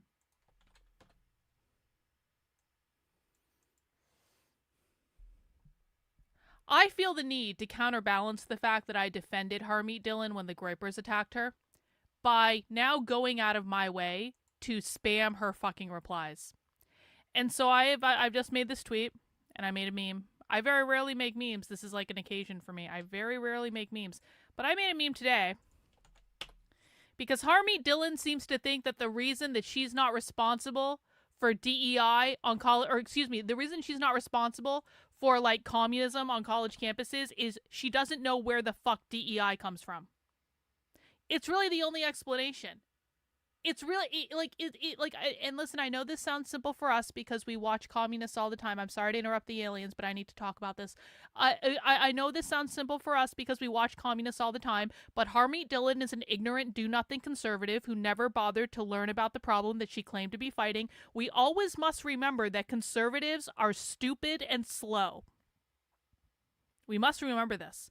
even when they wear fancy suits, even when they are big-time lawyers. We always must remember that conservatives are stupid and slow. If they weren't stupid and slow, no offense, conservatives, but they probably wouldn't be conservatives anymore. They would have figured out that the GOP is a fucking waste of time a long time ago. So we have to do our part to educate the conservative retards running the government right now. And so today, it is our job to educate. Yeah.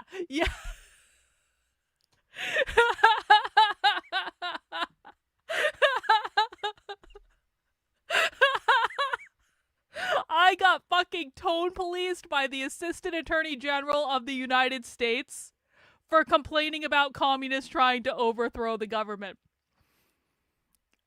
I seriously cannot believe this is the reality. Like, we are an all caps community, Harmeet.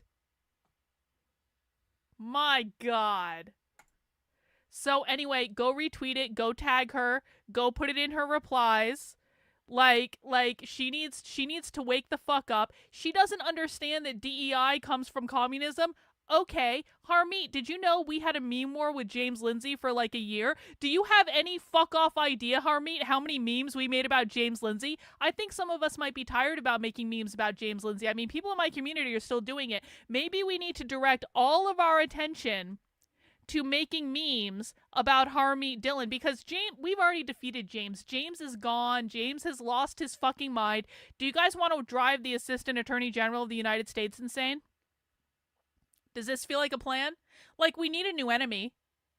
And I have no... Harmeet wants to betray the sacred tradition of knitting by being a cunt. We will direct all of our meme-making energy towards her. Until I get my way and these people fire that fucking communist at Texas State University. And until I get my way, the memes will not fucking stop, and she can cry about it all she wants, but she can't block us from her government Twitter account. That's all. Go share the meme. Tag her. Put it in her replies. Thank you.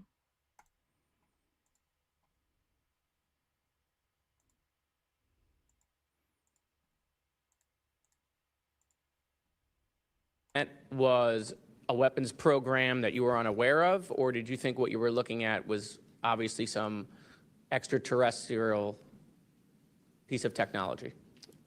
Neither one of those crossed my mind. It was just... How about now? What do you think it is now?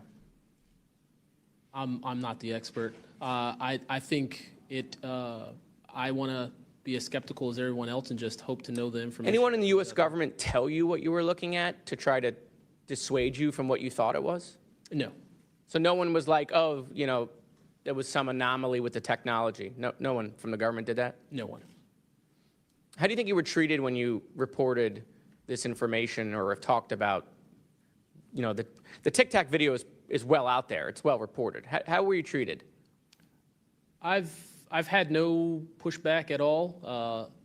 I haven't had anyone reach out to me or try to, dissuade me in either direction, militarily speaking. So I was treated fair, and I appreciate the Navy itself with assisting me with coming here to being able to testify. That's good. So what do you think the American people should take away from watching your video, right? Because when we watch it, obviously, right, we've never seen anything like that. It defies what we know to be technologically possible. What are we supposed to think? Someone's lying about something. Someone's hiding something, right? That's not normal what you looked at. I think what the American people should think when seeing that video, along with others before me, is that there is something out there, and we should know as the people what it is. Right, and so let's eliminate possibilities. So they didn't come to you and say there was a technological error with what you were looking at. So we put that aside, right? They didn't say it was broken. So we look at that and we see something. So it's either a weapons program being reverse engineered by our governments or other governments, or it's nobody's government, and it's not from here. Those are it. You agree with that assessment? I agree. One or the other. Mr. Borland, when you first experienced what you were looking at, and what did you do next? Like, what was your next step after it had passed and you were done? I actually kind of laughed to myself and said, okay, so this exists as well. Worked in enough programs, been exposed to enough So that they I was lied like, about okay, so that this too. is a real thing. I went back, walked the track, talked with a couple of my friends about it. I did talk with some of my coworkers, one in particular, which I thought was a joke, and it definitely wasn't, was like, you probably should never say this to anybody. And then what happened to me happened, so. What about you, Mr., how do you pronounce your last name? Nusatelli. Nusatelli. And sorry, I know I'm running out of time, Madam Chairwoman. So obviously your incident happened well before we could record things on cell phones and things of that nature, right? What did you do when you first experienced? Because what you saw, right, you saw it happen like right out of your base. Correct. So tell me what you did after you saw that. What was like your next move? And I want to hear what your experience was. My next move, I went into my house after it left. I made sure no one had been abducted, and I picked up the landline. I called the Security Forces Command Center. I reported it. I requested that they give me a call back and make notifications up the chain of command. I got a call back in about 15 minutes. They reported that the weather station reported no balloons or aircraft, nothing on radar, no aircraft inbound or outbound. So I got that notification. And then within the following day or two, me and the other witnesses wrote statements. We prepared a report, and then we filed all that information. Madam Chairman, thank you for your indulgence in my questioning, and thank you for continuing to lead on this subject. What do you and your friends think about it today? You all have talked about it. Yeah. I mean, so what do you think about your experience as a collective group? That'll be my last question, Madam Chairwoman. I mean, we've been talking about this for 20 years. We don't know what we saw. What we saw changed our lives in the way we think about everything. It was incredibly profound. The object I saw, I don't even know if it was an object. It was a light. It was an orb. It didn't look like a craft, but it did look solid. And that's what we talk about. We noticed the object, and this was a pattern across all the encounters. Someone would see a light. They would pay attention to the light. And then the object responds. It performs for you. And then they come down and they investigate you. So it's almost like they're curious. So that's the thing we primarily talk about. Why did it come? What do they look after like? We noticed it. Maybe it noticed us after we noticed it. You're welcome. I now recognize Representative Mace for 5 minutes. Thank you, Madam Chair, and I want to thank all of our witnesses for being here today. Mr. Borland, I'd like to start with you and ask a few questions. Were there any other witnesses when you saw the equilateral triangle? Were there other witnesses that saw the same thing? Not to my knowledge, ma'am. At that point, the only people that would be awake is those of us that were doing operations for the GWAT and then security forces, so not to my knowledge. And do you think that, in your opinion, that the equilateral triangle was the U.S. government's technology? I did once upon a time, but knowing what I know now, I'll have to answer that question in a skiff, probably. Well, my next question is, you teased us, so knowing what you know now means what? I know enough to know that if you want an answer to that question, go to Arrow. They have the answer. Do you think it was a foreign government? I do not, no. And Arrow was supposed to be disclosing. The last time I was in a skiff with Arrow, they said they were going to be doing disclosures. Had they been doing much of that? I don't have an answer to you you. I don't know. I know what Arrow reports publicly, and I know what I've been through. Yeah. And some of this stuff can be, I think, debunked, right? Sometimes there are weather balloons that look kind of a little funky, or drones or whatever, depending on the angle, direction, speed, et cetera. Are you scared for your safety? That's a complicated question. So being here today, yes. If I say the wrong word, technically I can be charged with espionage. Espionage is a death penalty. Whistleblowers have faced it. John Kiriakou, for example. I am not scared for my physical safety in the sense of an agency or company coming to kill me, but I have no job. My career has been tarnished. You know, I'm unemployed, living off of unemployment for the next 3-4 weeks until that's gone. So it's a complicated question. Have there been stories leaked about your life to try to discredit you in the public eye? As of now, I don't know. We know they did that to Mr. Grush. I am aware. Yes, ma'am. They leaked his private medical information, horrific things. It is. Okay, you said in your testimony earlier with the chairwoman, you know other things. I guess that has to be mentioned in a skiff. It would. The other things. It would, pending I'm even legally allowed to speak on it, and the people in the room are even legally allowed to hear it.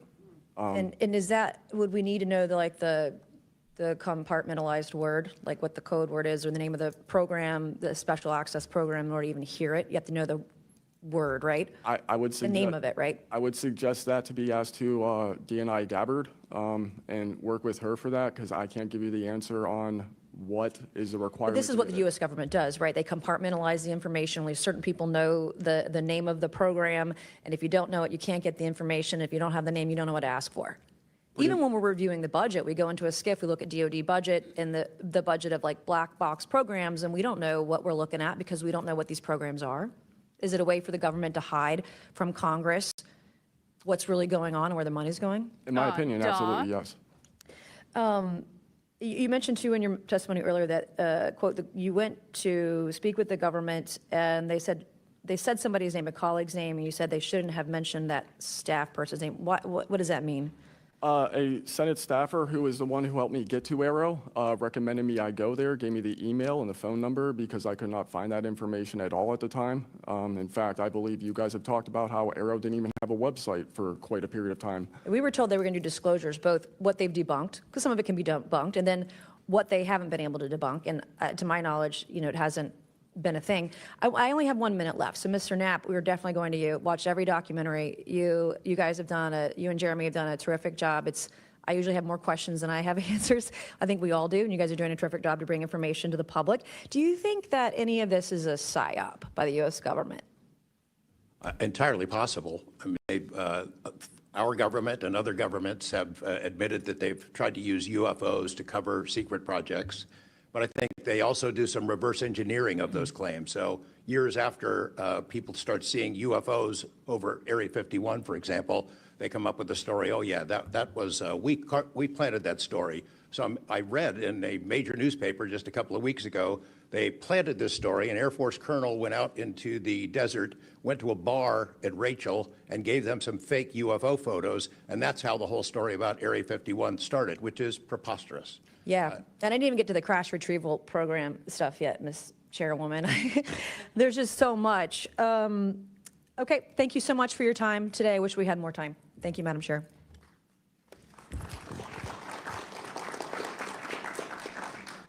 I now recognize Ms. Crockett for 5 minutes.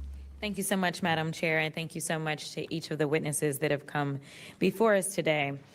The federal government has had a long-standing overclassification issue in general. We all know that, from the assassinations of MLK and Malcolm X to the COINTELPRO and torture programs to now UAPs. The federal government has kept the American public in the dark about issues of immense public interest. The federal government has routinely made excuses for failing to provide transparency to the public, the most common of which is national security concerns. Mr. Spielberger, can you provide an example of when national security was inappropriately used as a pretext for classification? Congresswoman, probably one of the most infamous examples of that is the 9/11 Commission that found that overclassification was a key factor in the failure to adequately prevent the attacks of that day. In addition to that, what lessons from these oversight failures should guide Congress in approaching UAP oversight? Generally speaking, we would advise this Congress to ensure that agencies adopt a general policy in favor of disclosure instead of a knee-jerk needing to overclassify information and documents. we should ensure that when information is classified or deemed sensitive, it's only for legitimate national security and privacy concerns. And we would recommend adding additional factors to the considerations of cost, value, and certainly to the extent that it's critical for the public interest and the public's right to know, especially when we are talking about these very serious national security concerns and implications. Can you speak to how whistleblowers have historically helped Congress uncover the truth in other areas and how that might apply here?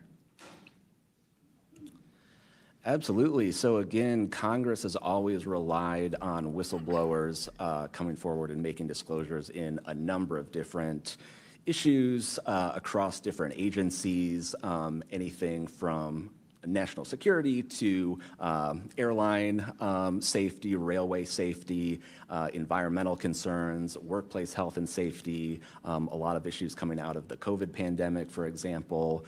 Whistleblowers have come forward with important disclosures on just about any critical issue affecting our government and affecting the American people, all of which have grave implications for the rights and protections that we have and how we live our lives in communities across the country. How important is it for whistleblowers to have strong protections when it comes to UAP-related disclosures or disclosures of other topics of excessive government secrecy? It's absolutely vital. This has been one of the disappointing failures of doing this work, of advocating for stronger whistleblower protections. We recognize the invaluable public service that brave whistleblowers play in coming forward, again, taking all of these risks that we've heard about just to speak the truth, to get important information out in the public consciousness, but they can only do so when we have safe and secure channels for reporting, when there is trust in the independence of agency watchdogs like inspectors general, like the Office of Special Counsel, like the Merit Systems Protection Board, that play critical roles in investigating whistleblower disclosures and enforcing the protections of whistleblowers. All of that is essential to allow whistleblowers to keep coming forward and playing these incredibly important public roles. Thank you so much. Let me just say this. People look at Congress, especially now, and they see a lack of unity. They don't see the ability for us to come together really on much of anything. I will say that I do applaud the chairwoman and the work of this committee because for once I feel like we are focusing on governing, which should be about transparency.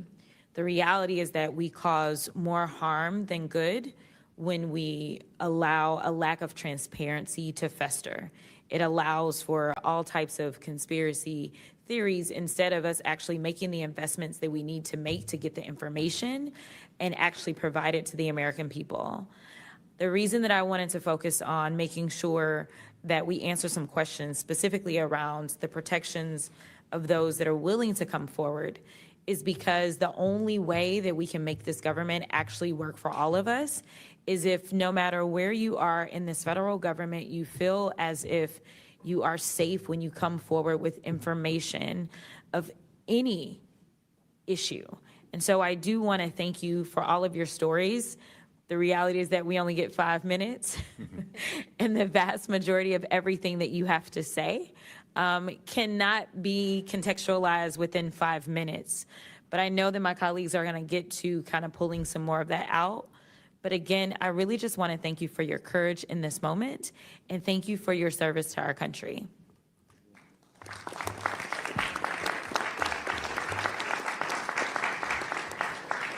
I now recognize Mr. Burchett from Tennessee for 5 minutes. Thank you, Chair Lady, and thank you, Ranking Member Crockett. I see a lot of friends out there, and I see a couple enemies, so I'll kind of remember that. But it's a pleasure being here. I want to remind people, too, this thing is an ongoing deal. We're not going to get this overnight. We've been fighting this battle, some of y'all, for 30 years and maybe longer. I hope we just keep focused on what we're trying to get to is total disclosure. We get a little wrapped up in a lot of things, but the government has something, and they need to turn it over to us. We pay their dadgum salary, you pay our salary, and you ought to get more out of us than you do. And that's what disgusts me about this whole thing. I think they're just trying to run the clock out on us, really.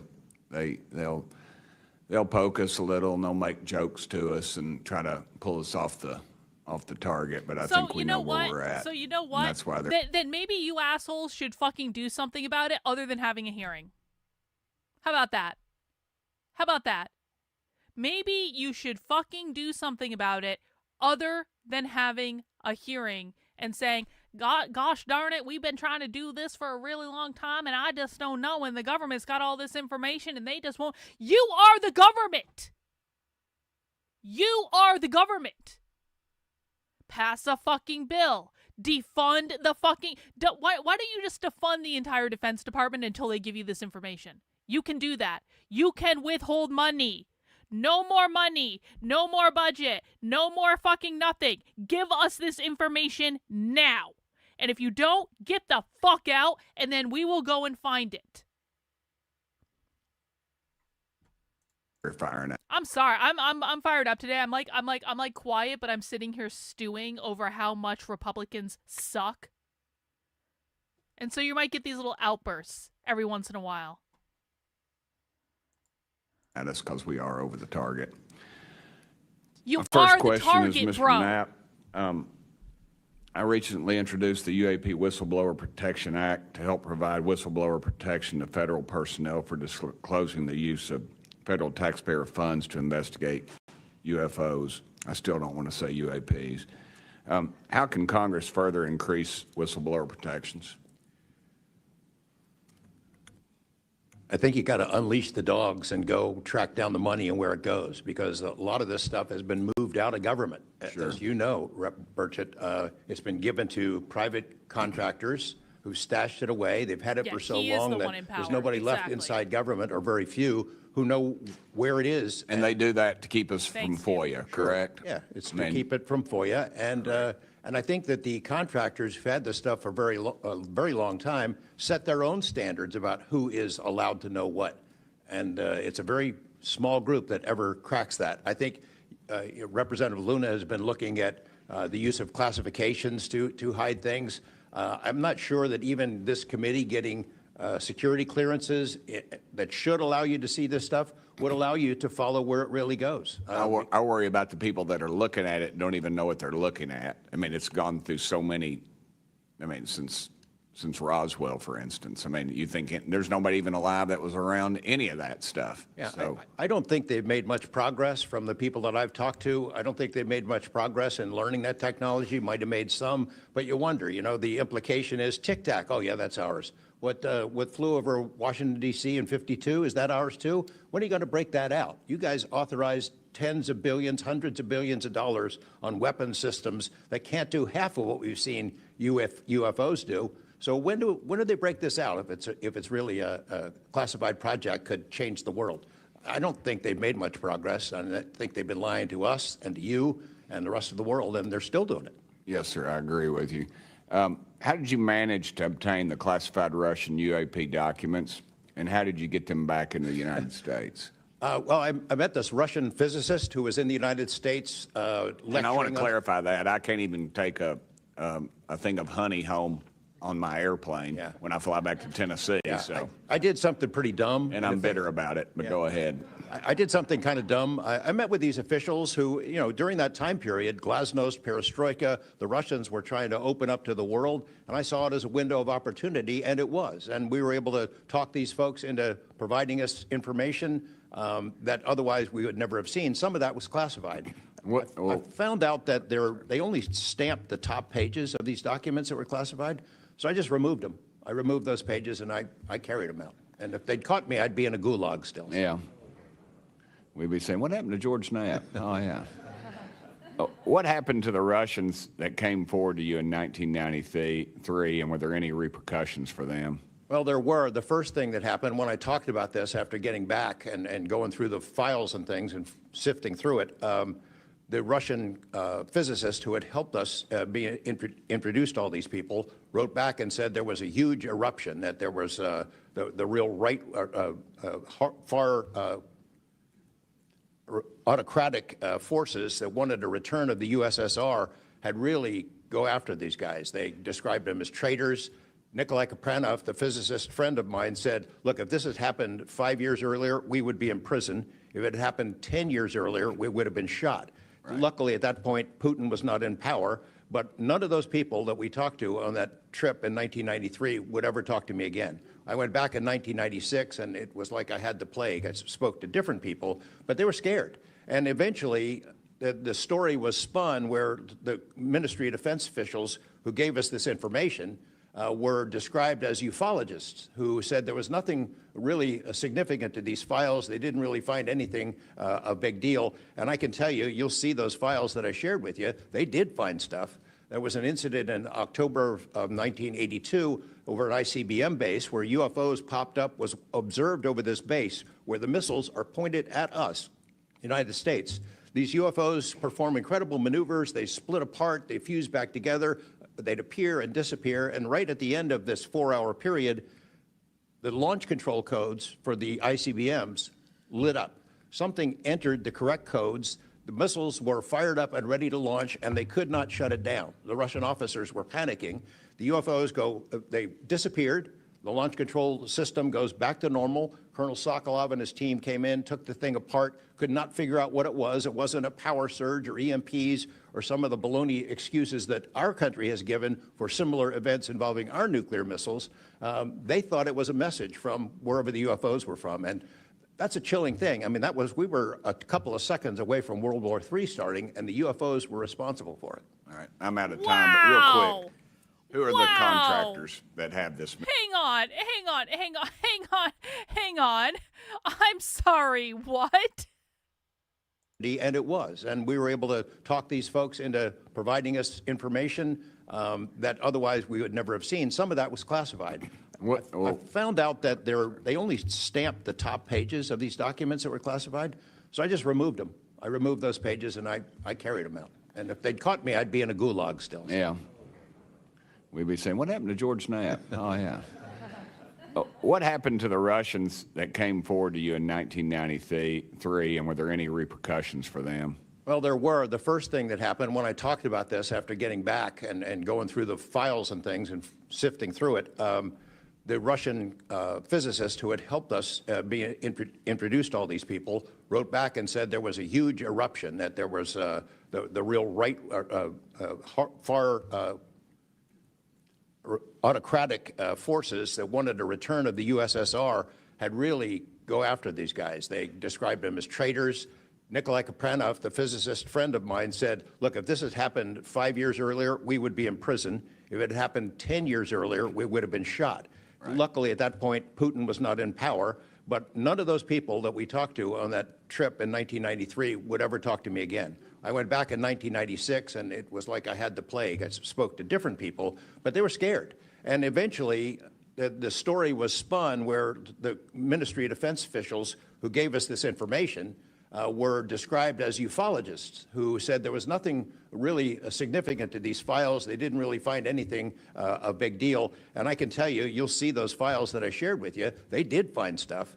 There was an incident in October of 1982 over an ICBM base where UFOs popped up, was observed over this base where the missiles are pointed at us, United States.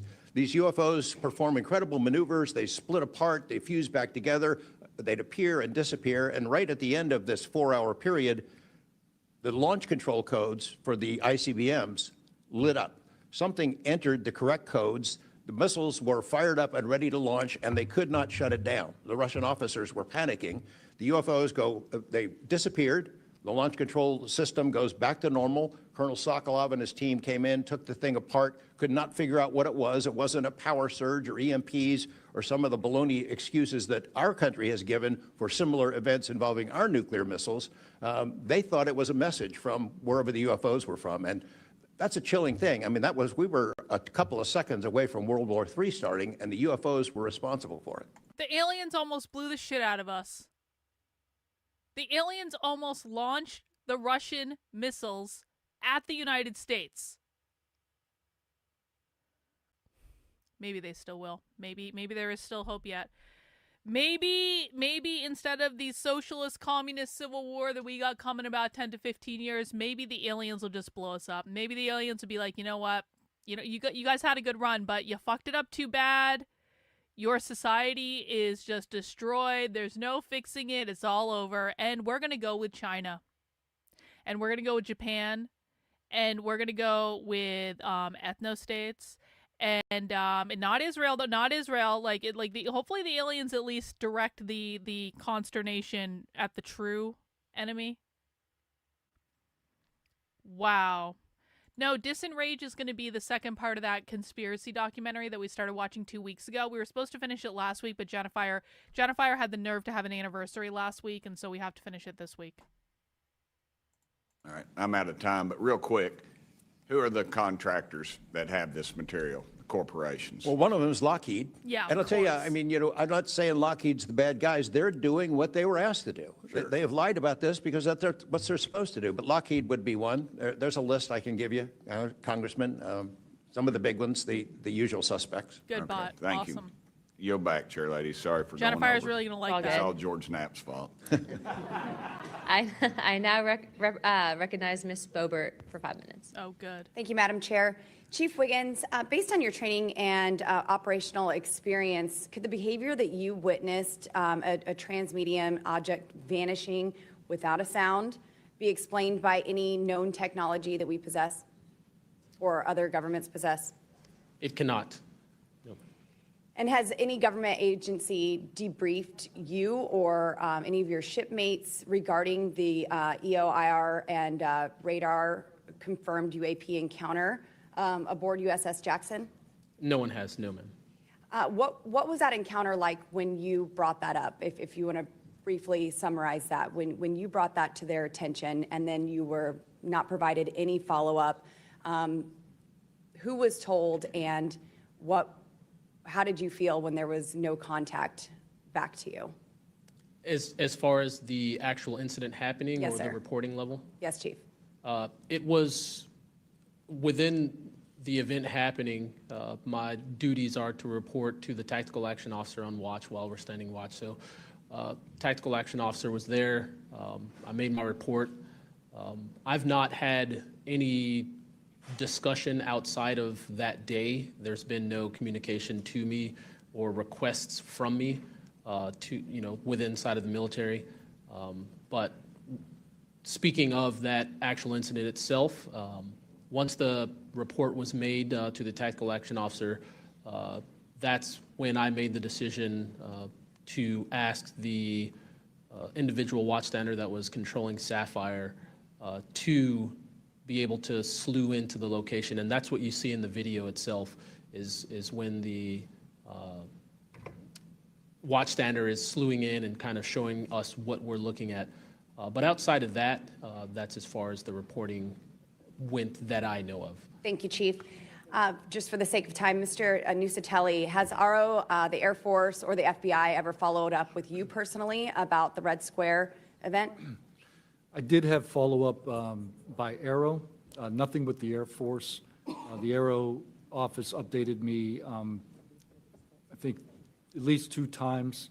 They let me know that they were unable to locate any records, that the records had been destroyed by the Air Force. Of course. The Air Force is destroying all their police Duh. records every 3 years on a schedule.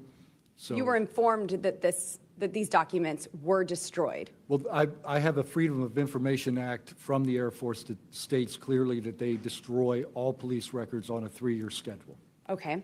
So they were sitting on documentation, destroyed it, refused to question any of the lead investigators, anything leading into this investigation? Yeah, basically, they destroyed all the police records. So you couldn't even, call the Air Force and ask them if there was a vehicle accident in that time frame. So that's a big problem. Why? We're losing data in real time. So we'll never be able to go back and I track. think our federal government. I once had a summer job at an insurance company because my mother worked at an insurance company, and this is back when I was in high school, and I just wanted a summer job so I could have some extra spending money and all that stuff. And basically in my summer job, and this was back in the 90s, because I'm old. Not really, I'm 29, but I might be older than that. Anyway, this was back in the 90s. And, you know, we had computers in the 90s. We had the internet in the 90s. It wasn't like a foreign fucking concept. But what I had to do in my summer job at the insurance company is, have you guys ever heard of microfiche? Microfiche is how they used to store documents before the internet and before all that computer shit. And it's basically like these thin little things that have all these photocopied documents. And I had basically what I did is I listened to music all day on my CD player because that's what we had back then. And I sorted these decades old, these decades old microfiche. Because the insurance company was doing this big project of wanting to like get all their records, like all their old records in one place. The reason I bring this up is, why the ever-loving fuck is the Air Force destroying arrest records every 3 years? It's not as though there are not ways to store this information. And even older records, that like the insurance company that I worked in, they had a bunch of giant fuck off filing cabinets because the microfiche is like this. It's like super, super thin, and you can shove a whole. It's kind of like a card catalog. It's like a card catalog at the library, except you pull one of those things out, it's got a bunch of documents on it. Why the ever-loving fuck is the Air Force destroying all the records every 3 years? We have computers. We have digital files. Everything is digital. You don't even have to print this stuff out and like store it in a physical location anymore. Idiots.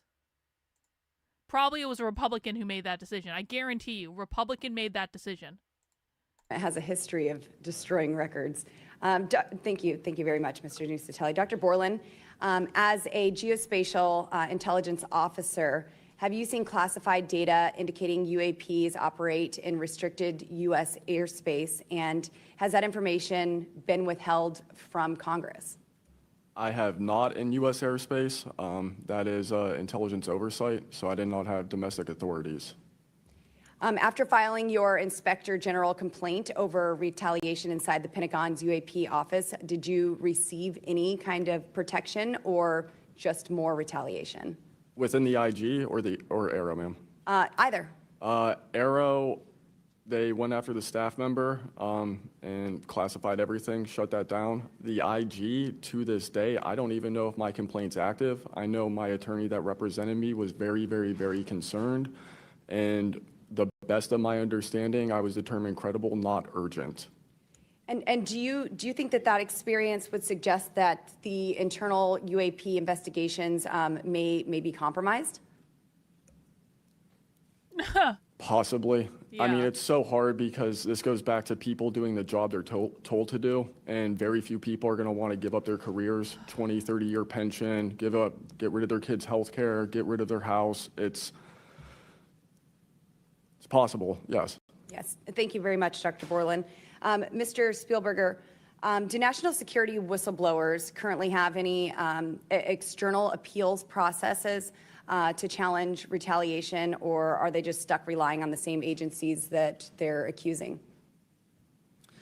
Congresswoman, this is one of the biggest concerns that we at POGO have, basically around the independence of investigations and accountability for retaliation. Basically, yes, national security whistleblowers have to rely on internal administrative processes that go through agency inspector generals. There are some differentiations, but the bottom line is that they are forced to rely on protection from the same agencies and people who they are alleging retaliated against them.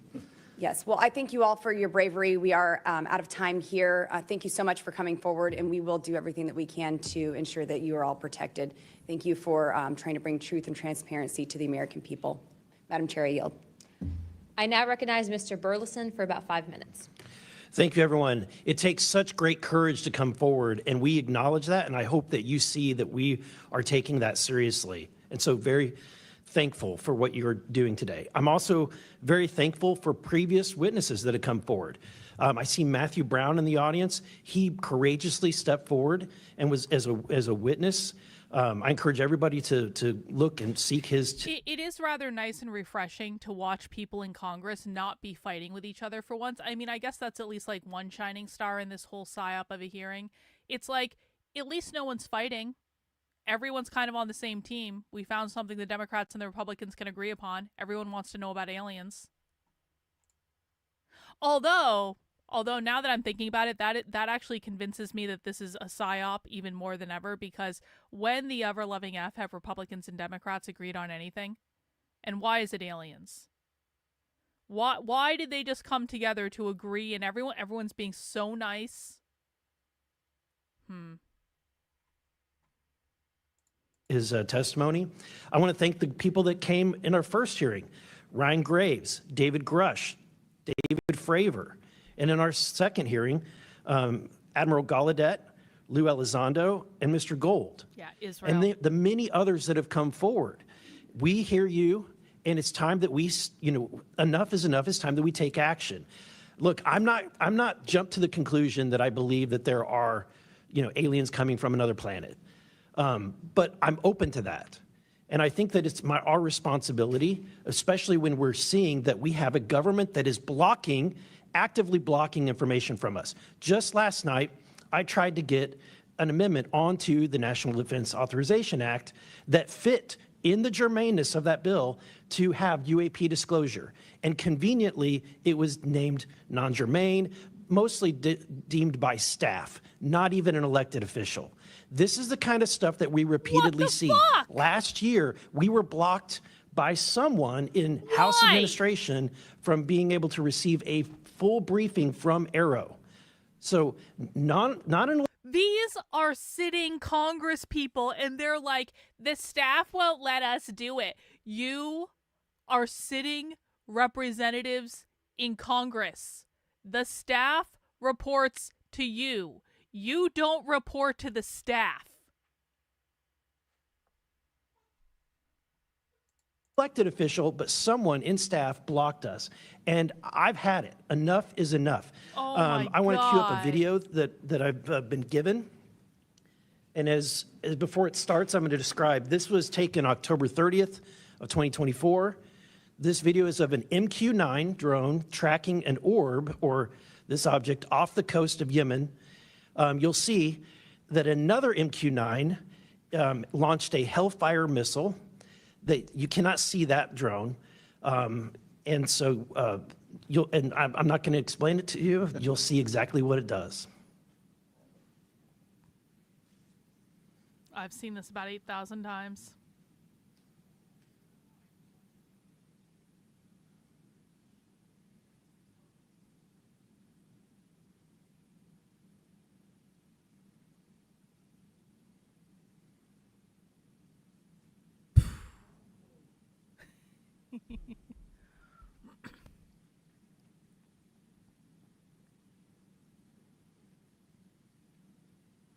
This is when it zoomed out, so you can still see it traveling. The fuck? I've never seen this. So, Mr. Knapp, What was that? have you heard about events like this occurring, and what information might you have? I have heard about events like this. I have heard about this event. Jeremy Corbell and I talked about it in one of our episodes a while back. We did not have the video, though. There are servers where there's a whole bank of these kind of videos that Congress has not been allowed to see, that the public hasn't been allowed to see. Occasionally, some of that stuff gets out in the wild, and it comes our way. It should be going to you. The public should be seeing this stuff. And why you're not allowed to, I don't know. But that's a Hellfire missile smacking into that UFO and just bounced right off. And it kept going. It kept going, and it looks like the debris was taken with it. Yeah, what the hell is that? So what again, flies like that? again, I'm not going to speculate what it is, but the question is, why are we being blocked from this information consistently? I want to ask this just question. How in the world, this is the document, I want to enter this in for the record if it hasn't already been entered, Madam Chair. the document So that you ordered. provided on thread 3, this is a huge file. How in the world did you smuggle this out of Russia? Carefully. In your socks? In a briefcase. And I don't think I want to be really specific about it because I might have to go back there and get some more sometime. A briefcase. No, that'd be crazy to do that. Well, I took the top pages off that were stamped with the security signature, and I carried them out on my person. But the rest of them I just threw in my suitcase and threw some caviar in there as a distraction as well, and hoped for the best. Otherwise, I'd be a citizen of Siberia right now. And you had, you reported James Lukatsky came to you with government possession of NHI craft and how they ultimately gained entry. Can you testify to the veracity of that claim? Dr. Lukatsky is an honorable man who served most of his career with the DIA, a very trusted, high-level rocket scientist and intelligence analyst who inspired the OSAP program, as I said earlier. And in full disclosure, I've co-written 2 books with him. He dropped this on myself and our other co-author out of the blue. And it took 14 months for us to get DOPSR approval for him to release 2 sentences on that. He said this craft, we had managed to get inside of it. It had no wings, no rotor, no tail. It had no fuel tanks. They didn't know how it flew or how it was operated. It clearly looked like it was aerodynamic, but he would not go further. He's a by-the-book guy, and until he gets clearance to say more about that, I don't think we're going to hear much more. But it's not ours. It wasn't ours. We didn't make it. We didn't know who made it and how it was built and how it operated. We've got at least one, and I don't know. I think that's enough confirmation that we do have recovered discs and materials. Lastly, Mr. Borland, in the classified realm, have you been exposed to undeniable confirmation of NHI technology? And then my second question is BASE Systems involved in any way with reverse engineering exploitation of non-human intelligence craft? Yeah, we're gonna have to have a conversation, Skip, for that. Whether I'm legally even allowed to answer that, and whether you're even allowed to hear it, sir. Okay. Again, you can sense our frustration. And so I just want to thank you for coming forward. We will continue to fight because, look, this is about making sure that this government belongs to the people and restoring the republic the way it was intended to be. Madam Chair, I also have further witnesses of courageous individuals. It was given to me by Dr. Stephen Greer, including Michael Herrera and his testimony. I like Stephen Greer. We have Roderick Castle and his testimony, Randy Anderson, his testimony, Stephen Digna, and others, 3 others, all saying similar things to what the witnesses today have said, and I would like to enter that into the record as well. No objection. Thank you. I now recognize Representative Lee for 5 minutes. Thank you, Madam Chair. I think we need to make sure that we don't get distracted by sensational stories only of unidentified anomalous phenomena and lose track of what the core of this hearing is about. This is all a perfect example of why whistleblowers are so important and why it's so important that we step up and protect them. With Trump, RFK Jr., EPA Administrator Lee Zeldin, and others committed to dismantling government and firing professionals who do dare to speak out against the threats. Come on. This No, administration. no. I'm done.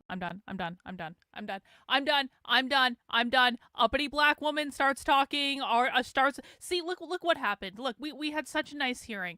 Everyone was getting along. There was no fucking fighting. Who starts the fighting? Uppity black woman that needs to be the victim of the hearing. This isn't about you. This was about aliens. And so I don't want to watch it. It's 7:30. We watched a bunch of this hearing. You know, we saw some stuff. It's just kind of a relaxed day. And I have a show I'm doing at 9 p.m. tonight. And so, you know what? I'm going to call it a stream. We didn't make it through the whole hearing. You can watch the whole hearing on your own. But, like, I am not going to listen to some uppity black woman lecture about fucking oppression in an alien hearing. It's just not going to happen. Yeah, justice for fucking aliens. Can we please for once put the focus where it belongs? We are not anti-racist here. We are absolutely not anti-racist. Oh, all right. I know I didn't really say much today because I was making a meme and complaining and stuff like that. But you know what? We'll do a socialism thing tomorrow, and then I'm going on a super secret mission on Thursday and Friday and Saturday. And so I may or may not be programming note. I may or may not be streaming on Thursday, Friday, or Saturday because I will be on a super secret mission somewhere that is not my house. And so we will be streaming tomorrow though. And I'll do something related to socialism. And it'll be great. All right.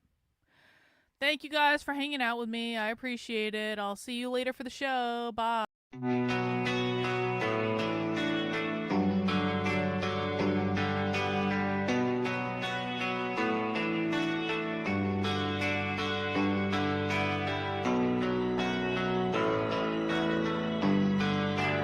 How are you feeling? How long have you been here? 3 months, May 17th. And what brought you? That's difficult to answer.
playing the piano for people has eventually resulted in your being here in the hospital.